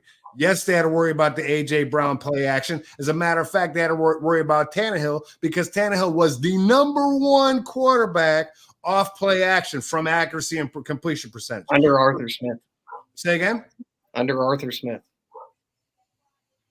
Oh, I got it. But you don't have Derrick Henry. You got Under Arthur Smith. I got you, but Derrick Henry, Derrick Henry, David, Derrick Henry and Najee Harris are not the same. I don't give a shit. They're not even close to the same. So you can sit there and say under Arthur Smith, and that's fine. We'll see. Again, we'll see. But it's the running quarterback that you're worried about. You didn't have that. So what I would tell you is, when it's all said and done, when I look at the Baltimore Ravens, who I had a game plan for Lamar Jackson, Justice Hill, the other dude who got hurt, Edwards, and everybody else in the world, because who's got the ball? None of those guys are top 25 or 30 running backs in the NFL right now. Derrick Henry is a top 5 running back in the NFL, along with arguably the most athletic quarterback in the NFL. It is a significant concern for I don't give a shit what defense. Because here's the deal: bringing T.J. Watt to stop and Highsmith, right, and your Cam Hayward to block on Henry, and watch how Lamar Jackson takes the outside, because he's not worried about any of your corners. Because Joey Porter Jr. he can guard, not a big tackler. He's okay. I mean, it's all good. It's just a concern. I mean, that's what I'm saying. I think David's spot on. I think that is the biggest. That is the biggest move offensively, because it changes a dynamic. It was Najee Harris. That's the answer. And that's the answer. Najee was the best at yards after contact in the NFL because he's getting hit on the line of scrimmage. Yeah, he wasn't. And he was landing up 2 yards in the front. I get it. It's good. The point of it is I argued, well, Justin Fields, who can be just as good of an athlete as Lamar Jackson, he's just as good of a runner. He could be. He's just as athletic as that. And if they run that, you got, oh, that won't work. Ideally, you blah, blah, blah, blah. Or he's never done that. Okay, well, he's never done that. I don't disagree with Baltimore's offense. I think that's going to be a dangerous duo if Derrick Henry isn't slowed down from being 30 and carrying the Tennessee Titans for the last 8 years or however long it's been. You guys are acting like he's 25. What's the average shelf life on a running? I haven't seen him slow down yet. I'm not talking about 2027. I'm talking about moving into this year right now. It's a concern. I don't give a damn what he's doing. I think it's a concern, and I think it can be a lethal combination. I think they'll get their points. But they're replacing the entire middle of their defense, which I'm more concerned about. Can I ask when he slowed down last year? I can pull his numbers up, and they weren't as effective, and they've gone slightly down. All right. Hey, after the chat, I'll pull it up. Just like Buffalo outrushed Pittsburgh, and they only had 2 more yards the entire year. But they played 17 games, and that means they outrushed you by 2 yards. Right, by 2 yards. I mean, just like in the fourth quarter when Pittsburgh made a valiant effort to come back. You take your victory by 2 yards. I mean, because ideally it's 2 yards difference. Listen, I never once said that there was like some leaps and bounds. All I'm telling you is that when we're sitting there talking, I didn't say like you take typing words as if I'm using this excessive level. My excessive level to you, the only thing that I've said in excess is that the Steelers were a below average team and the Bills were an above average team. We can get into that debate, but we're talking about Baltimore, and that is a factual statement. I don't give a shit about wins Boston. I'm more concerned with the Baltimore Ravens replacing Geno Stone and Patrick Queen on that defense. Geno Stone wasn't a starter. Geno Stone was a replacement for Marcus Williams got hurt. He still played a ton of games for them, right? And so you're replacing that production. Yeah, but if you look at every interception, it is because of what? We trapped the quarterback to throw into that area. And all he did was play the middle of the field. He made the plays. Right. Marcus Williams was doing that until he tore his pec. He did not have the production Geno Stone had. Marcus Williams had 4 interceptions before he got hurt in week 5. He did not have the complete year that a Geno Stone had tackle-wise. Hold on. He finished 12 weeks with 2 more interceptions than Marcus Williams. I mean, it's not just interceptions, Katie. We're talking about pass coverage. We're talking about tackles. We're talking about Geno Stone was a valuable player. He's a Pro Bowl player in that defense last year. Are we serious right now? And Marcus Williams never made a Pro Bowl. I'm not saying Marcus Williams can't, but you're talking about an injured player coming back off an injury. Right, but he is going to be healthy this year. Why? But you're counting on his health coming back. So do we take Mika? Hold on. So why would I not count on the player's health coming into a brand new season? Because he's used to TJ Watt not making it through a whole season. He's used to not healthy at defensive ends. So do we take Mika Fitzpatrick and say he's not a playmaker because ideally, I have concerns about Mika Fitzpatrick. I do. I do. He really can't tackle at the 10-yard line. I watched him at the end of the year trying to make tackles, and I saw a guy that was beat up the entire year. So who would take Mika's spot if he got hurt? I don't have a guy that would take him right now. Right. And so ideally, that's a problem on my defense. But you're replacing Patrick Queen with Simpson, who makes some good plays. And hey, I like your mom. I like your mom. I'm gonna get her and your dad and you on. All right. I'm gonna have your mom and dad come on the show. Look. Let's just deal with hypotheticals, right?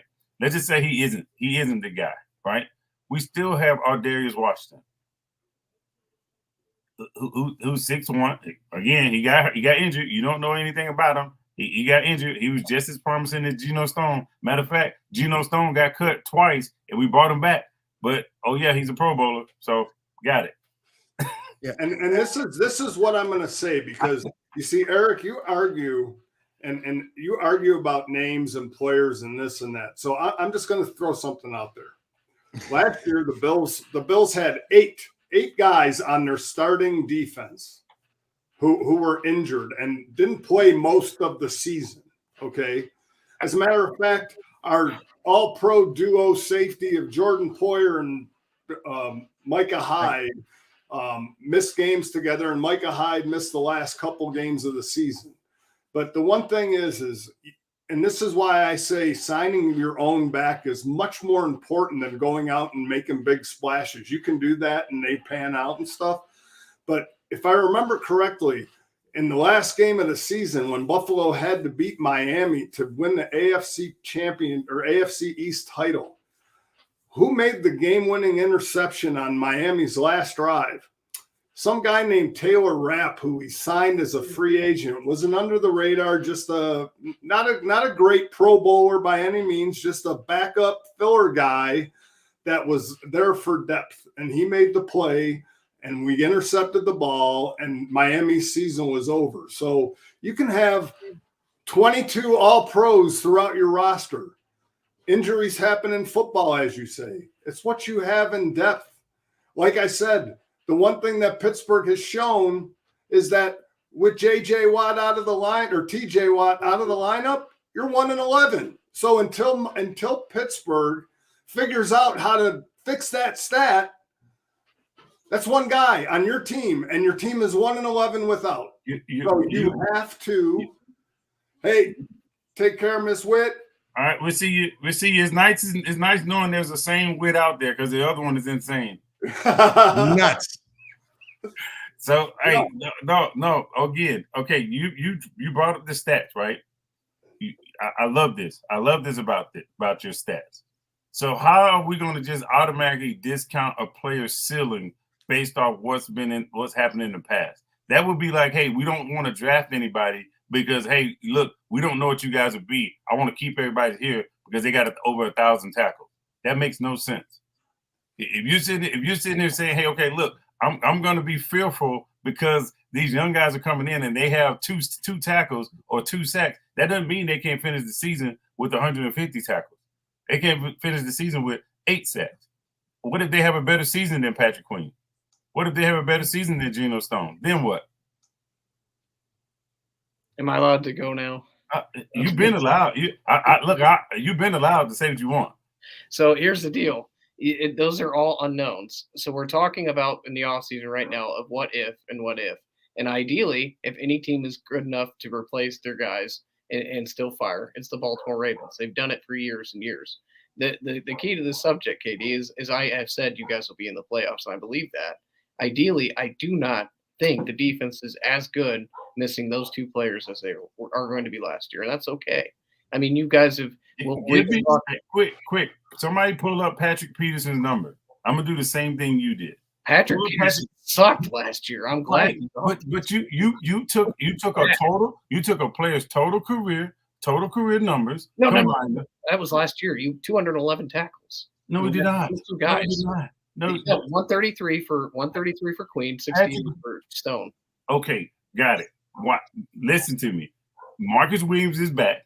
That takes all of Geno Smith tackles away. Okay.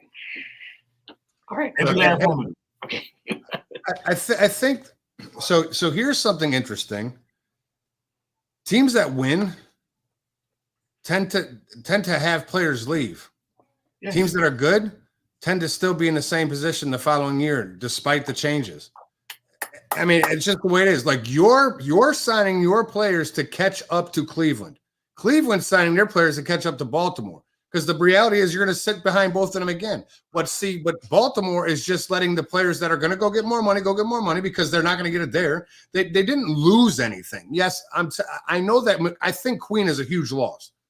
But I also think that if you have a Pro Bowler in Roquan Smith, you knew this was going to happen 24 months ago when they did it. Because even when they did it, I was like, damn, you just traded for Roquan Smith. Now and then you extended him. And that was what was the catalyst to the argument about Lamar Jackson's contract, because you just traded for this guy and then extended him. Well, now you know that next season, Patrick Queen was gone before the season started. He had a hell of a year because it's a contract. I need to go sign as a free agent. He did a great job. Good on him. He's going to go and play well with you. Hopefully he has last year's level play and not the first four where he was kind of silent, because he was kind of silent. He did all right. Go ahead. Yeah, right there. I mean, what was he before Roquan Smith? Now Roquan Smith doesn't have Patrick Queen. So what is Roquan Smith without Patrick? Well, I think what was Baltimore's defense before those two were together? They weren't good, but they weren't as good. What? That was my point. Oh my. Yeah, I mean, but see, the thing is, are we actually paying attention? Are we actually paying attention? In 2019, can you pull up the defensive ranks for Baltimore? Because that's when neither one of those guys is there. Can we pull up our rankings? See, why are you doing that? Just so you know, Jeffrey, I'm 100% in agreement.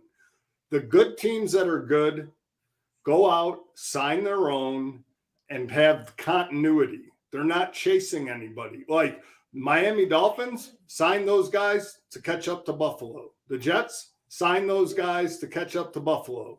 Matthew Judon lobbied on X to try to sign guys, and he was unsuccessful.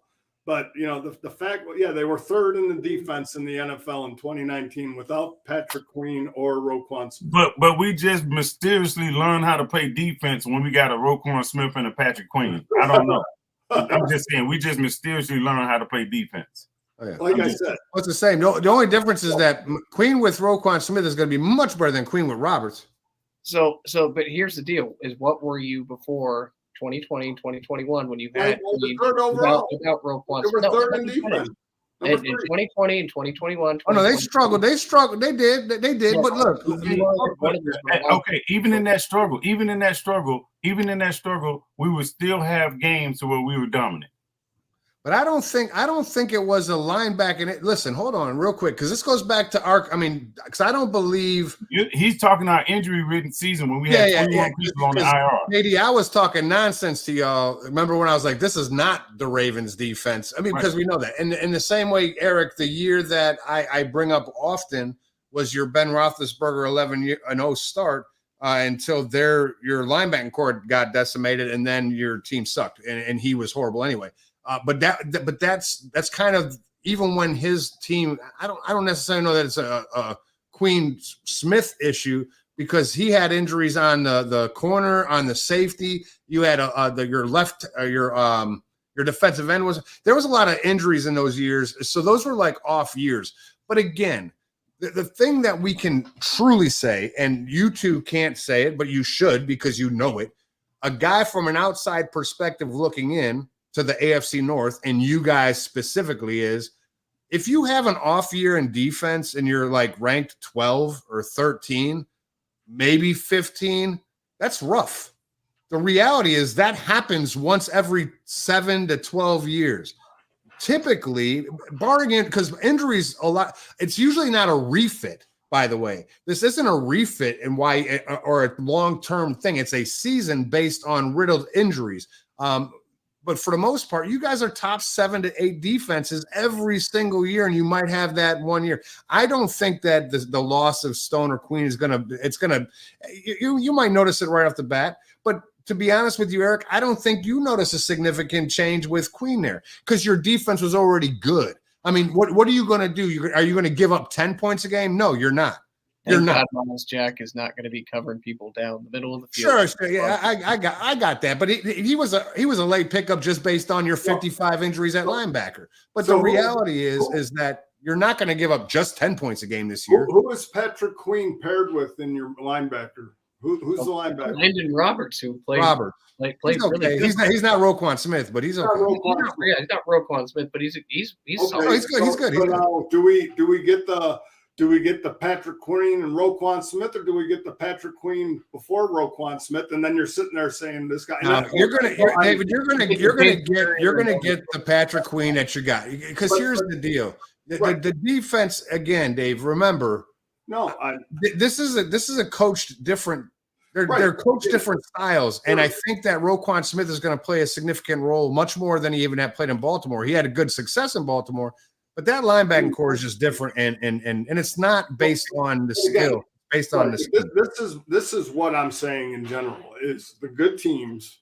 Okay, just overall, when you like, I go back to Buffalo because that's what I know.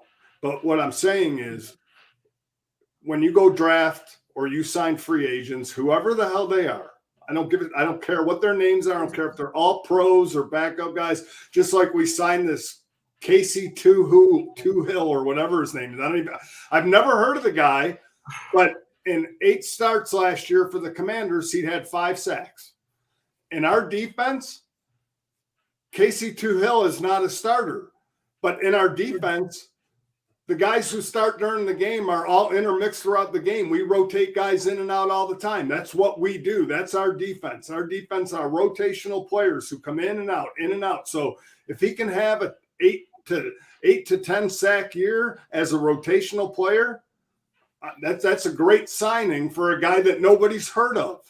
Okay? And that's the thing. It's who you have in your depth positions. You can look at your starters, but like I said, J.J. Watt goes down, you're 1-11. So what is Pittsburgh doing about protecting the team if T.J. Watt goes down? What is their long-term vision if T.J. Watt goes down? They're 1-11. You only saw one game without him, and they drafted a kid who was pretty good actually in his time. You just didn't see him much because we played. We've seen 12 games without him. Not last year. I mean, but ideally, but right. But that's all I'm saying is so, and that's why I say the good teams that are good can afford to lose those guys because the guy who was behind Patrick Queen last year now steps up into the starting role, and he's already in the system. You're 0-17 with Mitch Trubisky if Allen's out. You're not any good. I'm going to say something here because Sean's been sitting up in that corner, like just sitting there enjoying. So Sean, I want you to speak for a little bit on any topic that you would like to, any team that you would like to. I want to hear your perspective on some stuff. Well, thank you. You actually opened the Chicago Bears segment, like specifically for me, but then I never got to talk. But we're beyond that now. So I just kind of want to talk a little bit about where Saquon Barkley goes to Philadelphia and what's his name? Yahoo there, running back. Oh, you're dead to me. We've seen a lot of that this year. Mm-hmm. And I got to tell you, man, if my team ain't paying me the money and another team is, what's wrong with that? I understand it hurts when you're a fan of the player and then he goes to another team, and especially a team in your division. Now he's competing against you. But is that really so wrong? I mean, look at the Minnesota and Green Bay. They're going back and forth. You know, maybe maybe some of the fans could kind of tell me why should it be frowned upon? Because I don't believe it should. I mean, these guys are professional athletes. They are going to get every dollar, especially in football, because this is the sport where your whole experience could be done in a second. And how long do players usually ask for? Maybe 3 years. That's like the average lifespan of an NFL player. No, you got a guy who goes on 10, 11 years. That's amazing. So what is it about some of these good trades that went on between teams, going from one to the other, and why is it so hard and harsh that we react so crazy when they go to a rival?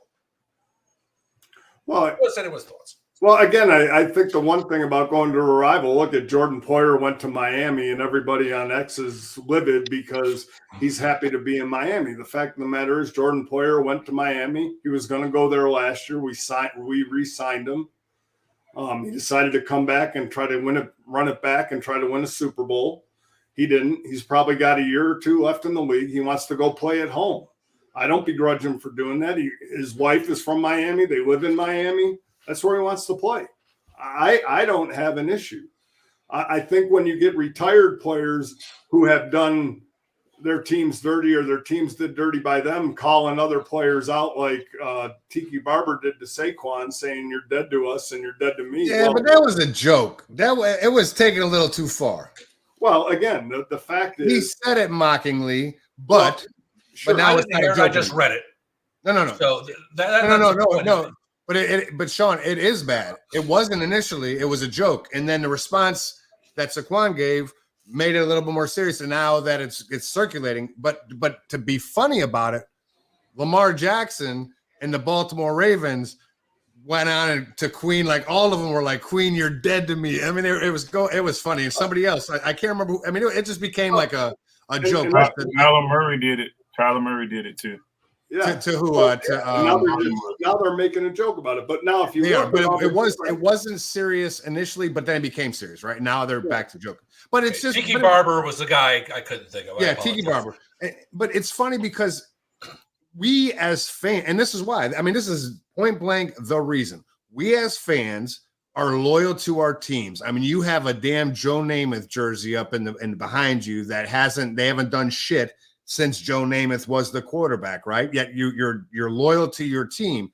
Well, we expect, or the fans, the actual people that are obsessed with this stuff, expect that same level of loyalty to land with the players that play with for that same jersey you have. And what's crazy to me is I don't like when a player leaves for more money, but I can understand it. I laugh when so many people that are friends of mine that'll be like I have a guy who hates Kirk Cousins simply because he left Washington to go get paid more money in Minnesota. That same friend hates Max Scherzer for leaving Detroit to go get paid all that money in Washington. But at the end of it, because there's loyalty in their mind. But the reality is it's a business in their mind. And so when Jordan Poyer goes to Miami, or you got all those dudes from Dallas that jumped and rolled with Dan Quinn to Washington, or Saquon Barkley going to Philly, yeah, or Queen going to Pittsburgh. Yeah, those are nemesises of the loyalty of the uniform and fans in which you leave.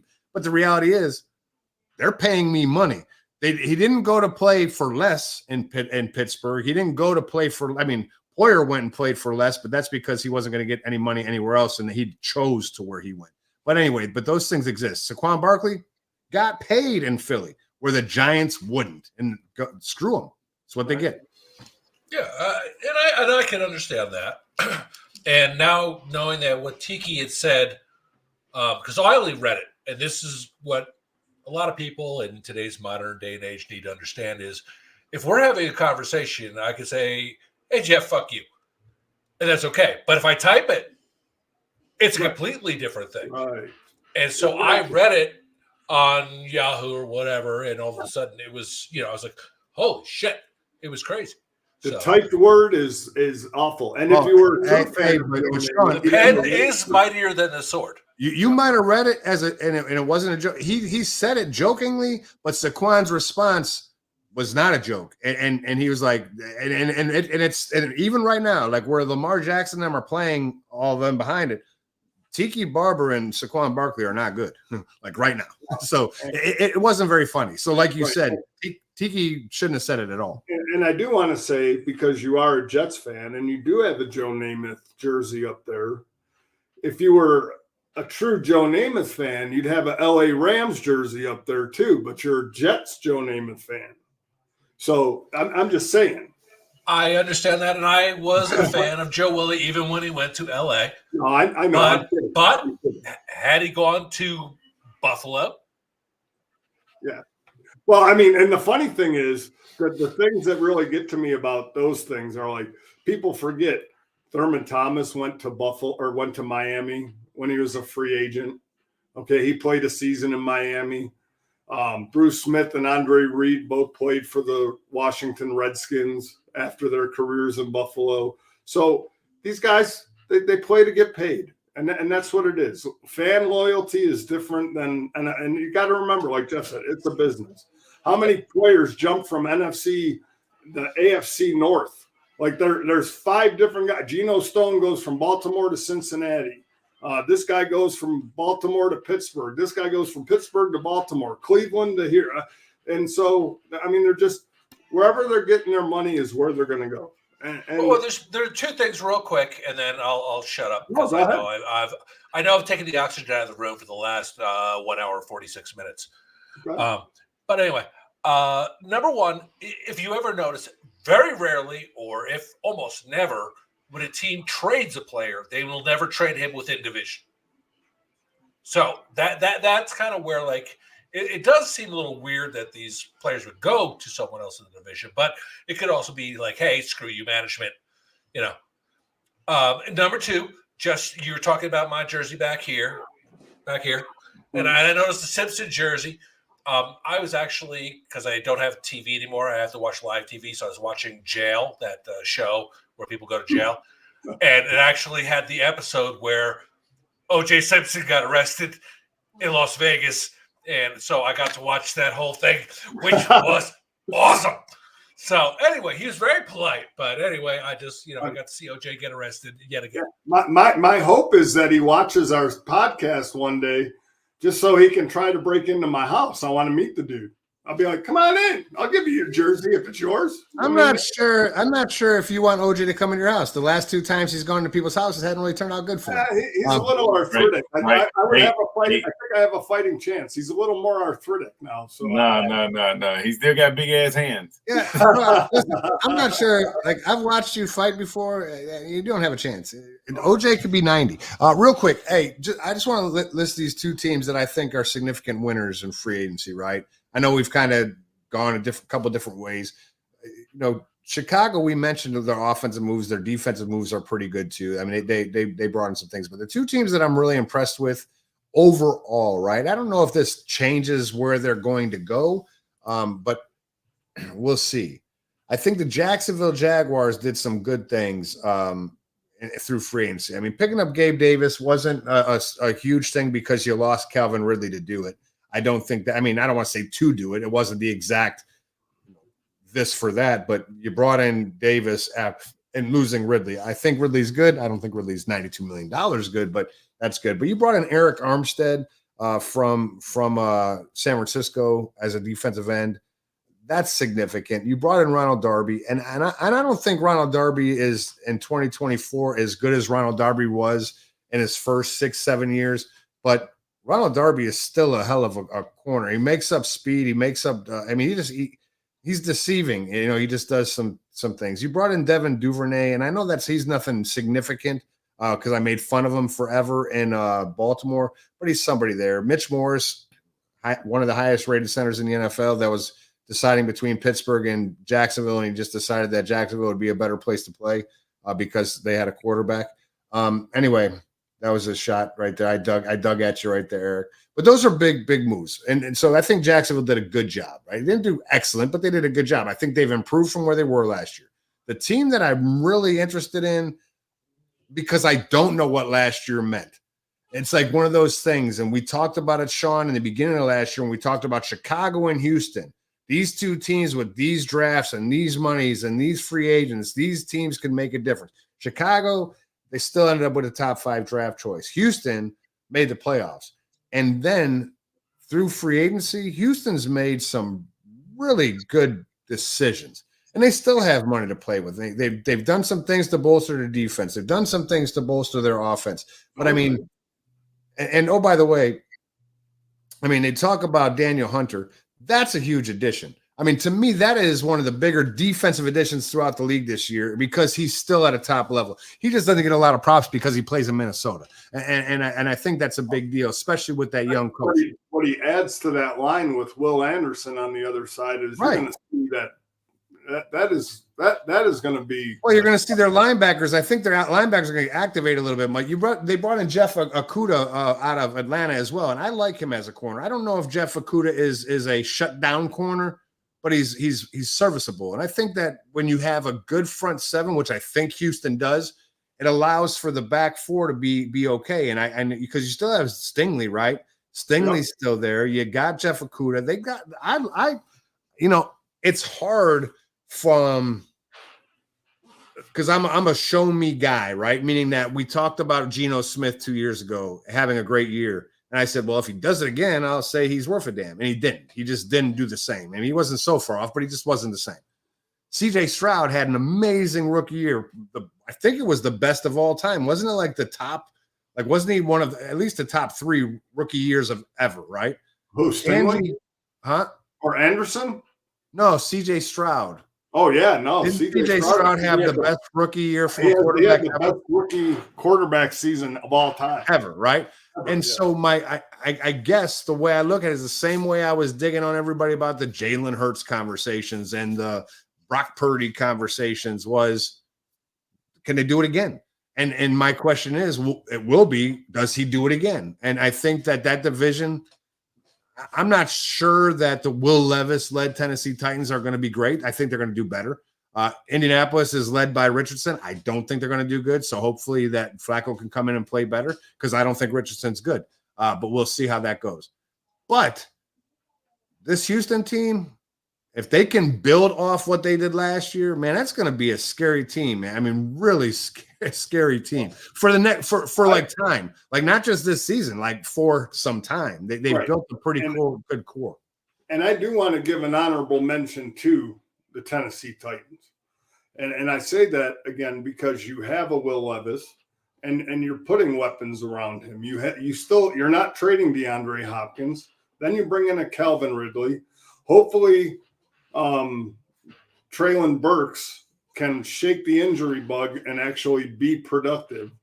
You're going into the draft, maybe not, but again, and they got Smith Westbrook Akini, who's a pretty decent number 3-4 receiver. Nothing spectacular, but he's one of those dependable guys. He kind of like reminds me of a Juwan Jennings guy. If you need the catch, he can get it for you. I mean, he's not going to light up the scoreboard and get 90 catches or anything, but he's that guy that if you need 8 yards, he'll get you 9. But again, I like the fact that they realize they have a young quarterback in Will Levis. They just lost Derrick Henry. They have Tajay Spears, brought in Tony Pollard. So they're building and they're bringing in playmakers around their young quarterback. I believe they're in a prime spot to pick a guy and either a Joe Alt or a Brock Bowers to expand on the explosiveness or the line blocking ability to help protect your young quarterback because that's important. They signed the center from Denver, Cushenberry, as well, and he's a great center. Yeah, no, exactly. So Katie, real quick, David, I'm staying on the same line. I just want to ask Katie this question. I don't remember. I think Burks was their first round pick a few years back, right? Yeah, so they traded AJ Brown, right, to get that, right? So at what point because we talk about this with quarterbacks all the time. Specifically, here we are, Justin Fields, 4 years later, right? Or this third year, whatever it is with Justin Fields, he gets traded, right? They gave up on him based on whatever. At what point do the Tennessee Titans say, "Let me cut my losses with this dude"? Because he came in horrible the first year, and then he gained weight. He slowed down. Everything nothing has been good. At what point do they make that decision to move on from this receiver? Do they owe him money still, or can they move on from him? I mean, what is their? Yes, they should be able to move on from him. Now, the issue is going to be this though: availability first, right? Yeah. So it got to be available. So if I'm them, I'm having a meeting with him and I'm telling him, hey, look, all right, man, if you don't give us 13 games, we're looking elsewhere beginning of the season. Sure. Because now that they have two outside guys, right, you get to go back to what you're naturally good at doing when you was in Arkansas, right? Because again, he ran the 4.40, I think it was he ran, but he's not quick. He has long speed, but he's not quick enough to get away from people. Yeah. So again, it's like, hey, okay, he struggles with separation and so forth. So again, hey, all right, you can put him on the third guy, put him on the linebacker, whatever it may be, and let him go do his thing, right? Get him 4 to 6 catches a game, probably 80 yards and a touchdown, something like that, right? So if he's not giving that, and by week 9, the calls are probably already being made about, hey, look, all right, we're trying to give you this guy to be a slot receiver. Now, I will tell you, be careful, because if you get him to the right situation and he can get in the slot, he's a bigger body than usual. So now we're talking, even without the weight of the weight gain, he's a bigger body than usual. So now we're talking, hey, look, running up the seam with the third or fourth cornerback, or even your backside safety, like Travis Kelce almost. Right. So again, I don't know if we really want that. So again, if he goes to to the right situation on the right team, and he just got to play the slot, hey man, it could be bad business for some people. Oh yeah, Tennessee's got a top 10 pick, don't they? Yeah, they draft 7. That's why I say they're in the prime position where they can either decide to go Joe Alt at offensive tackle, or they can roll the dice if they think their offensive line is good, and they can take a Brock Bowers that could again be like that. Traylon Burks to me is almost the size like an H-back. He's like that guy who can play, and like you said, if he can get on the linebacker, or if he can get on the third or fourth cornerback or into their safety spot, that I think he can thrive. And now that they have Ridley and DeAndre Hopkins on the outside, with this new coaching staff, they might be able to take advantage of some of those mismatches with him and put him in the positions to do that. So, and again, I just like what Houston has done quietly. I know they have defensive issues that they have to fill. But I, like I said, from doing the things that we've always talked about to help your young quarterback be in a spot to be successful, I think this free agency and offseason have done that for Will Levis to make that next transition up, so that there's no excuses that you see from this guy, because they're giving them the weapons to use. Especially after losing to Derrick Henry. I think Tony Pollard might be an unheralded signing, not because he's going to be the every down back, because they have Tajay Spears, but Tony Pollard was a good running back behind Ezekiel Elliott when they needed the change of pace. When you put Tony Pollard as your number 1, you saw the limitations that Tony Pollard had. But if you're using Tajay Spears and then offshooting that with the Tony Pollard to have that 1-2 combination, I think it could work in Tennessee. I just one of my teams that I kind of look at. No, I think they did well. Again, it's interesting. I mean, Levis, we'll see. I think a team that makes me laugh, man, and it's not that they made me laugh by signing. I want to read these names, dude, and just it's unreal to me. We've consistently talked about this for like 36 months, and it's crazy to me. But I'm going to read these names. Bryce Huff, Saquon Barkley, Devontae Parker, PJ Mustipher, Oren Burks, Devin White, Chauncey Gardner-Johnson, Matt Hennessy, Braden Wan, Rick Lovato, Zach Bond. Those are all the free agents that Philadelphia has either re-signed or brought in. And I just don't get it, man. Good on. Look, oh, he's so cute, Eric. And put him in the picture. Just kidding. I just don't get it how this team just does what they do. Good on them. It looks like they're getting ready to trade who's their guy? Hicks? Not Hicks. Is it Hicks? Oh, Hassan Reddick. Oh, Hassan Reddick. There you go. I don't know why I said Hicks, but anyway, but it's He interesting. was there. Say again. He was there. Jordan. He was, Hicks. but he left. He went to Chicago, to Cleveland. But anyway, yeah, it's just interesting. It's just interesting. So they continue to do it. Who was the guy that you guys got? The Jets. Who was it? Oh, they got Kinlaw and yeah, they got Kinlaw, and then they got that offensive tackle or guard. they got Tyron Smith from the the Cowboys, which is huge. Now, does he replace Blake? No, he doesn't replace Becton. Becton's the right tackle. Yeah. No, Becton was a left tackle who they put at right tackle. Then the left tackle got hurt. He went back to left tackle, and he was the number 2 pick overall in the draft, and he sucks. So where is he? Is he still in New York?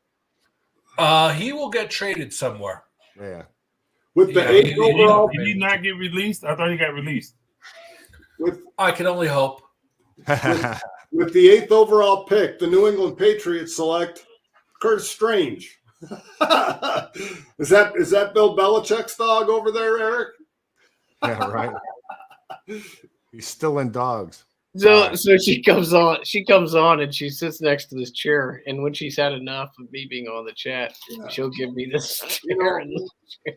Well, and that's the thing, Paul. You're right. Philly is doing the all-in now, But they've been all in for the last 36 months. Right, and I think the thing is, again, Mekhi Becton got released. yeah, Okay. But again, the thing with Philly is they got to figure out whatever their issues are and take care of them. And you can bring in those guys. They had a hell of a draft last year. Whatever their issue is, whether it's AJ Brown or whatever that issue was, as long as those people are still in the locker room, that issue is going to be there. So, All right. Hey, quick question around the room. Everybody answer. So Eric, it's going to go Eric, Sean, KD, Dave, then me. Okay, so Eric, your best offensive free agent signing and your best defensive player signed throughout all of what's happened thus far. Best offensive free agent signing. I really like the guard that went to Detroit, but I'll go Derrick Henry. Defensively, tough one. I really like Hunter in Houston, but I do think Queen's going to have a great year. All right, good deal, Sean. What about you? Okay, I thought it was team specific, but overall, in general, the best. Just in your mind. I mean, there's a lot of good ones, but anything that comes out in your mind. Austin Eckler to Chicago. That's Washington. him. He's in Washington. Eckler went to Washington. Who did Chicago pick up? DeAndre Swift from Philly. No, there's a receiver that the. Keenan Allen. That's the one. Sorry, yeah, Keenan Allen. That's him and DJ Moore. I mean that's lethal. The defensive. Oh boy, that's a little tougher. I would have to say they played out Minnesota is now in Houston. Hunter, that's a monster move. Yeah, that's a monster. Yeah, Hunter, that is huge. Mm-hmm. Good deal. Katie, what is your thoughts?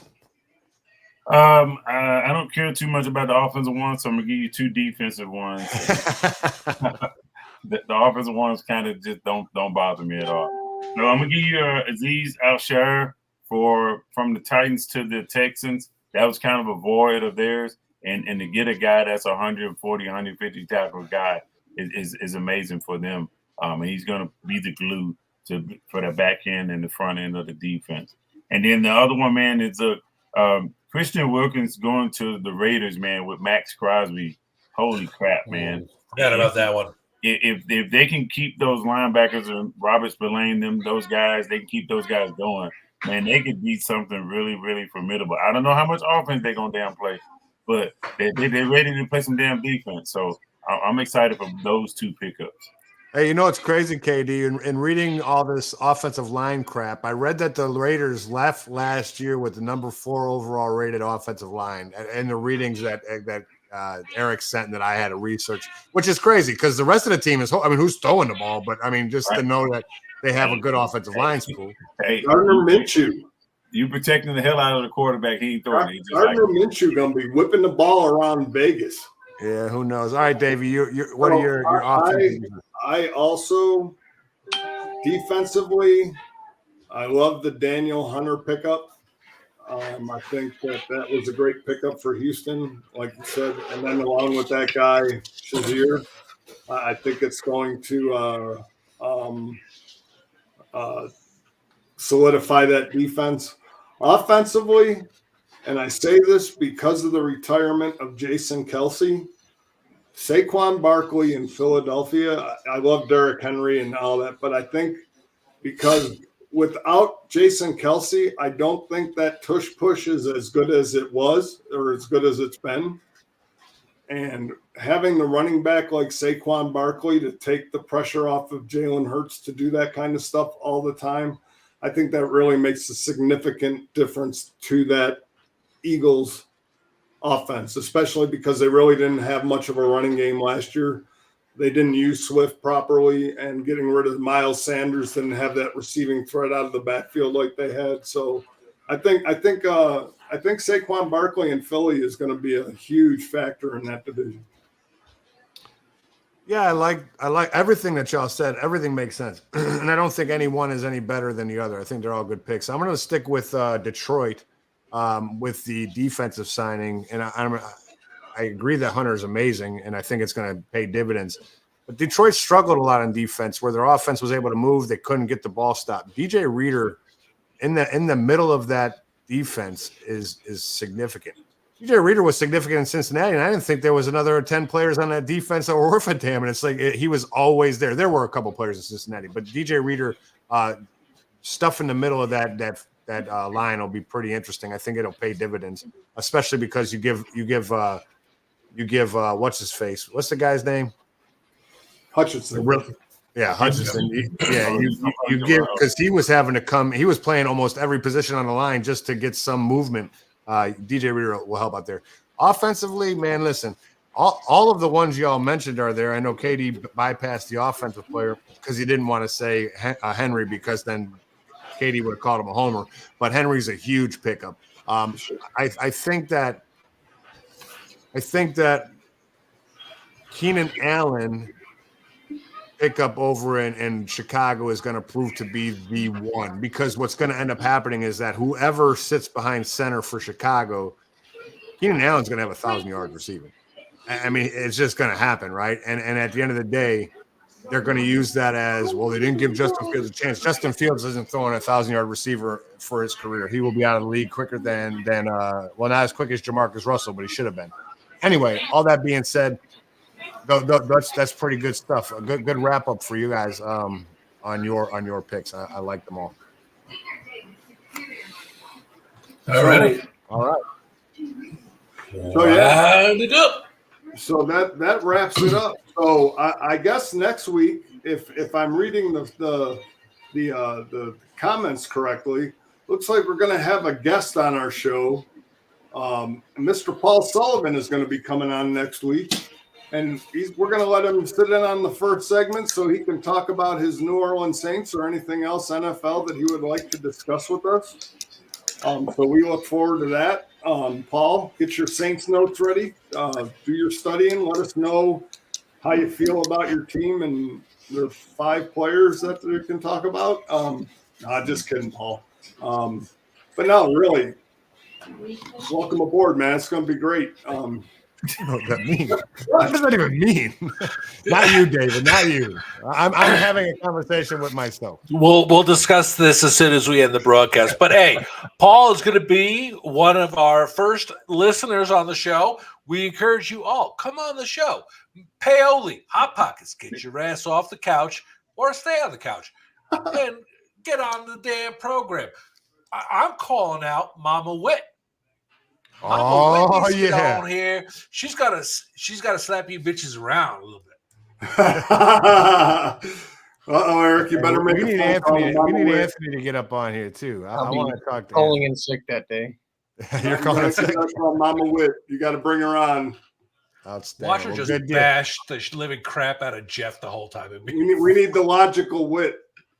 Oh yeah, well I'll agree with her with Indy. I'm glad she's an Indy fan. We could definitely bury Ben Roethlisberger quickly with that conversation. It's good. But all right. So listen, last thoughts as we go around the room so we can shut it down. So Sean, you take us out. Last thoughts. Oh boy, I had so much to say about Chicago that I didn't get to say. So go ahead. I'm not. No. It'll go on for 10 minutes.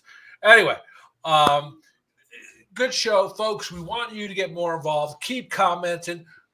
Don't be afraid to come on the show. I know as much about football as David, so you're fine. You could just come on in here and talk all you want. Come on, be part of it. You know, coming from a Jets fan. Yeah. Go ahead, Eric. I don't know as much heartbreak as you have because I haven't lost 4 Super Bowls in a row. Anyway, Eric, your turn.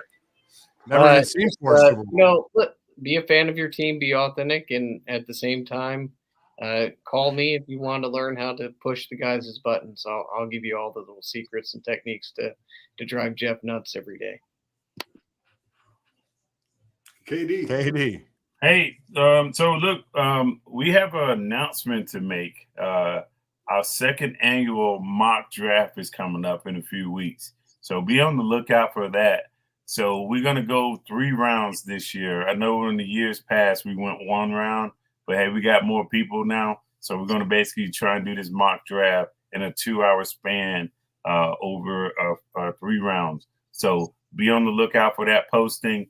If you can, please do not miss that particular show. It'll come up probably, I want to say the 9th of April is what we were looking at on that particular episode. Yes, sir. What I want to say is this.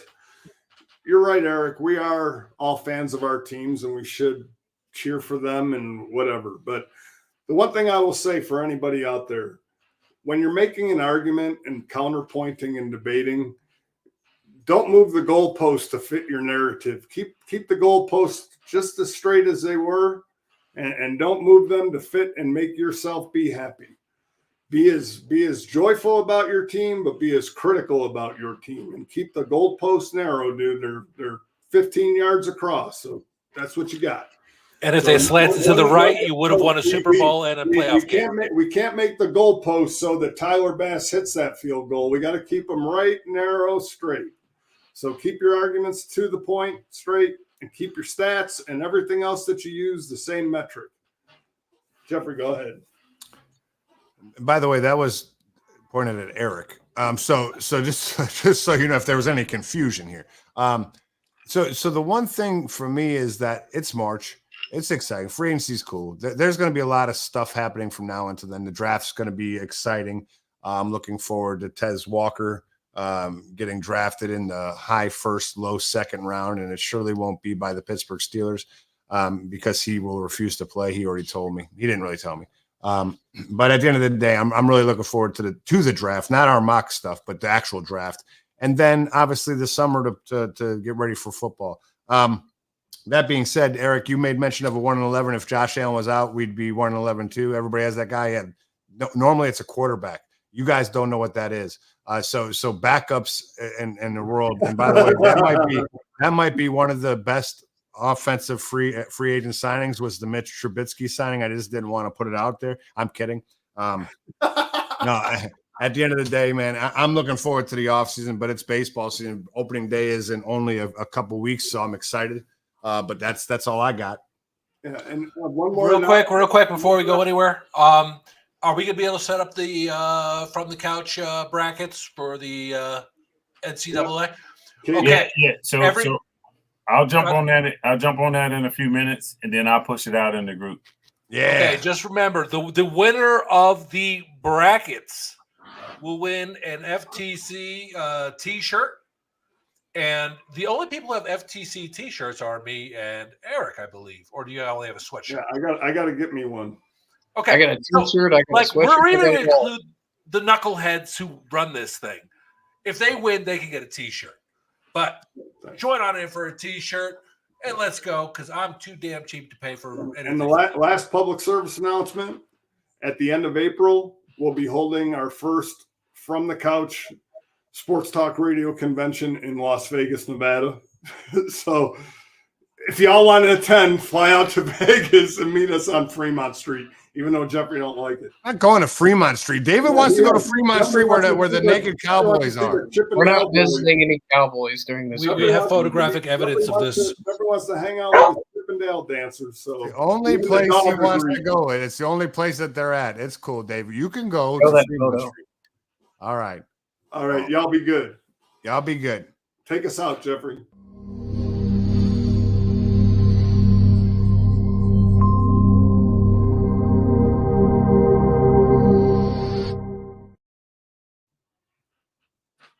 Hey, what's up? It's another day here in the fantasy football world where I'm going to be talking about why I'm looking down. I don't know why I'm looking down so much, but hey, have a good day from the couch peoples. Bye-bye.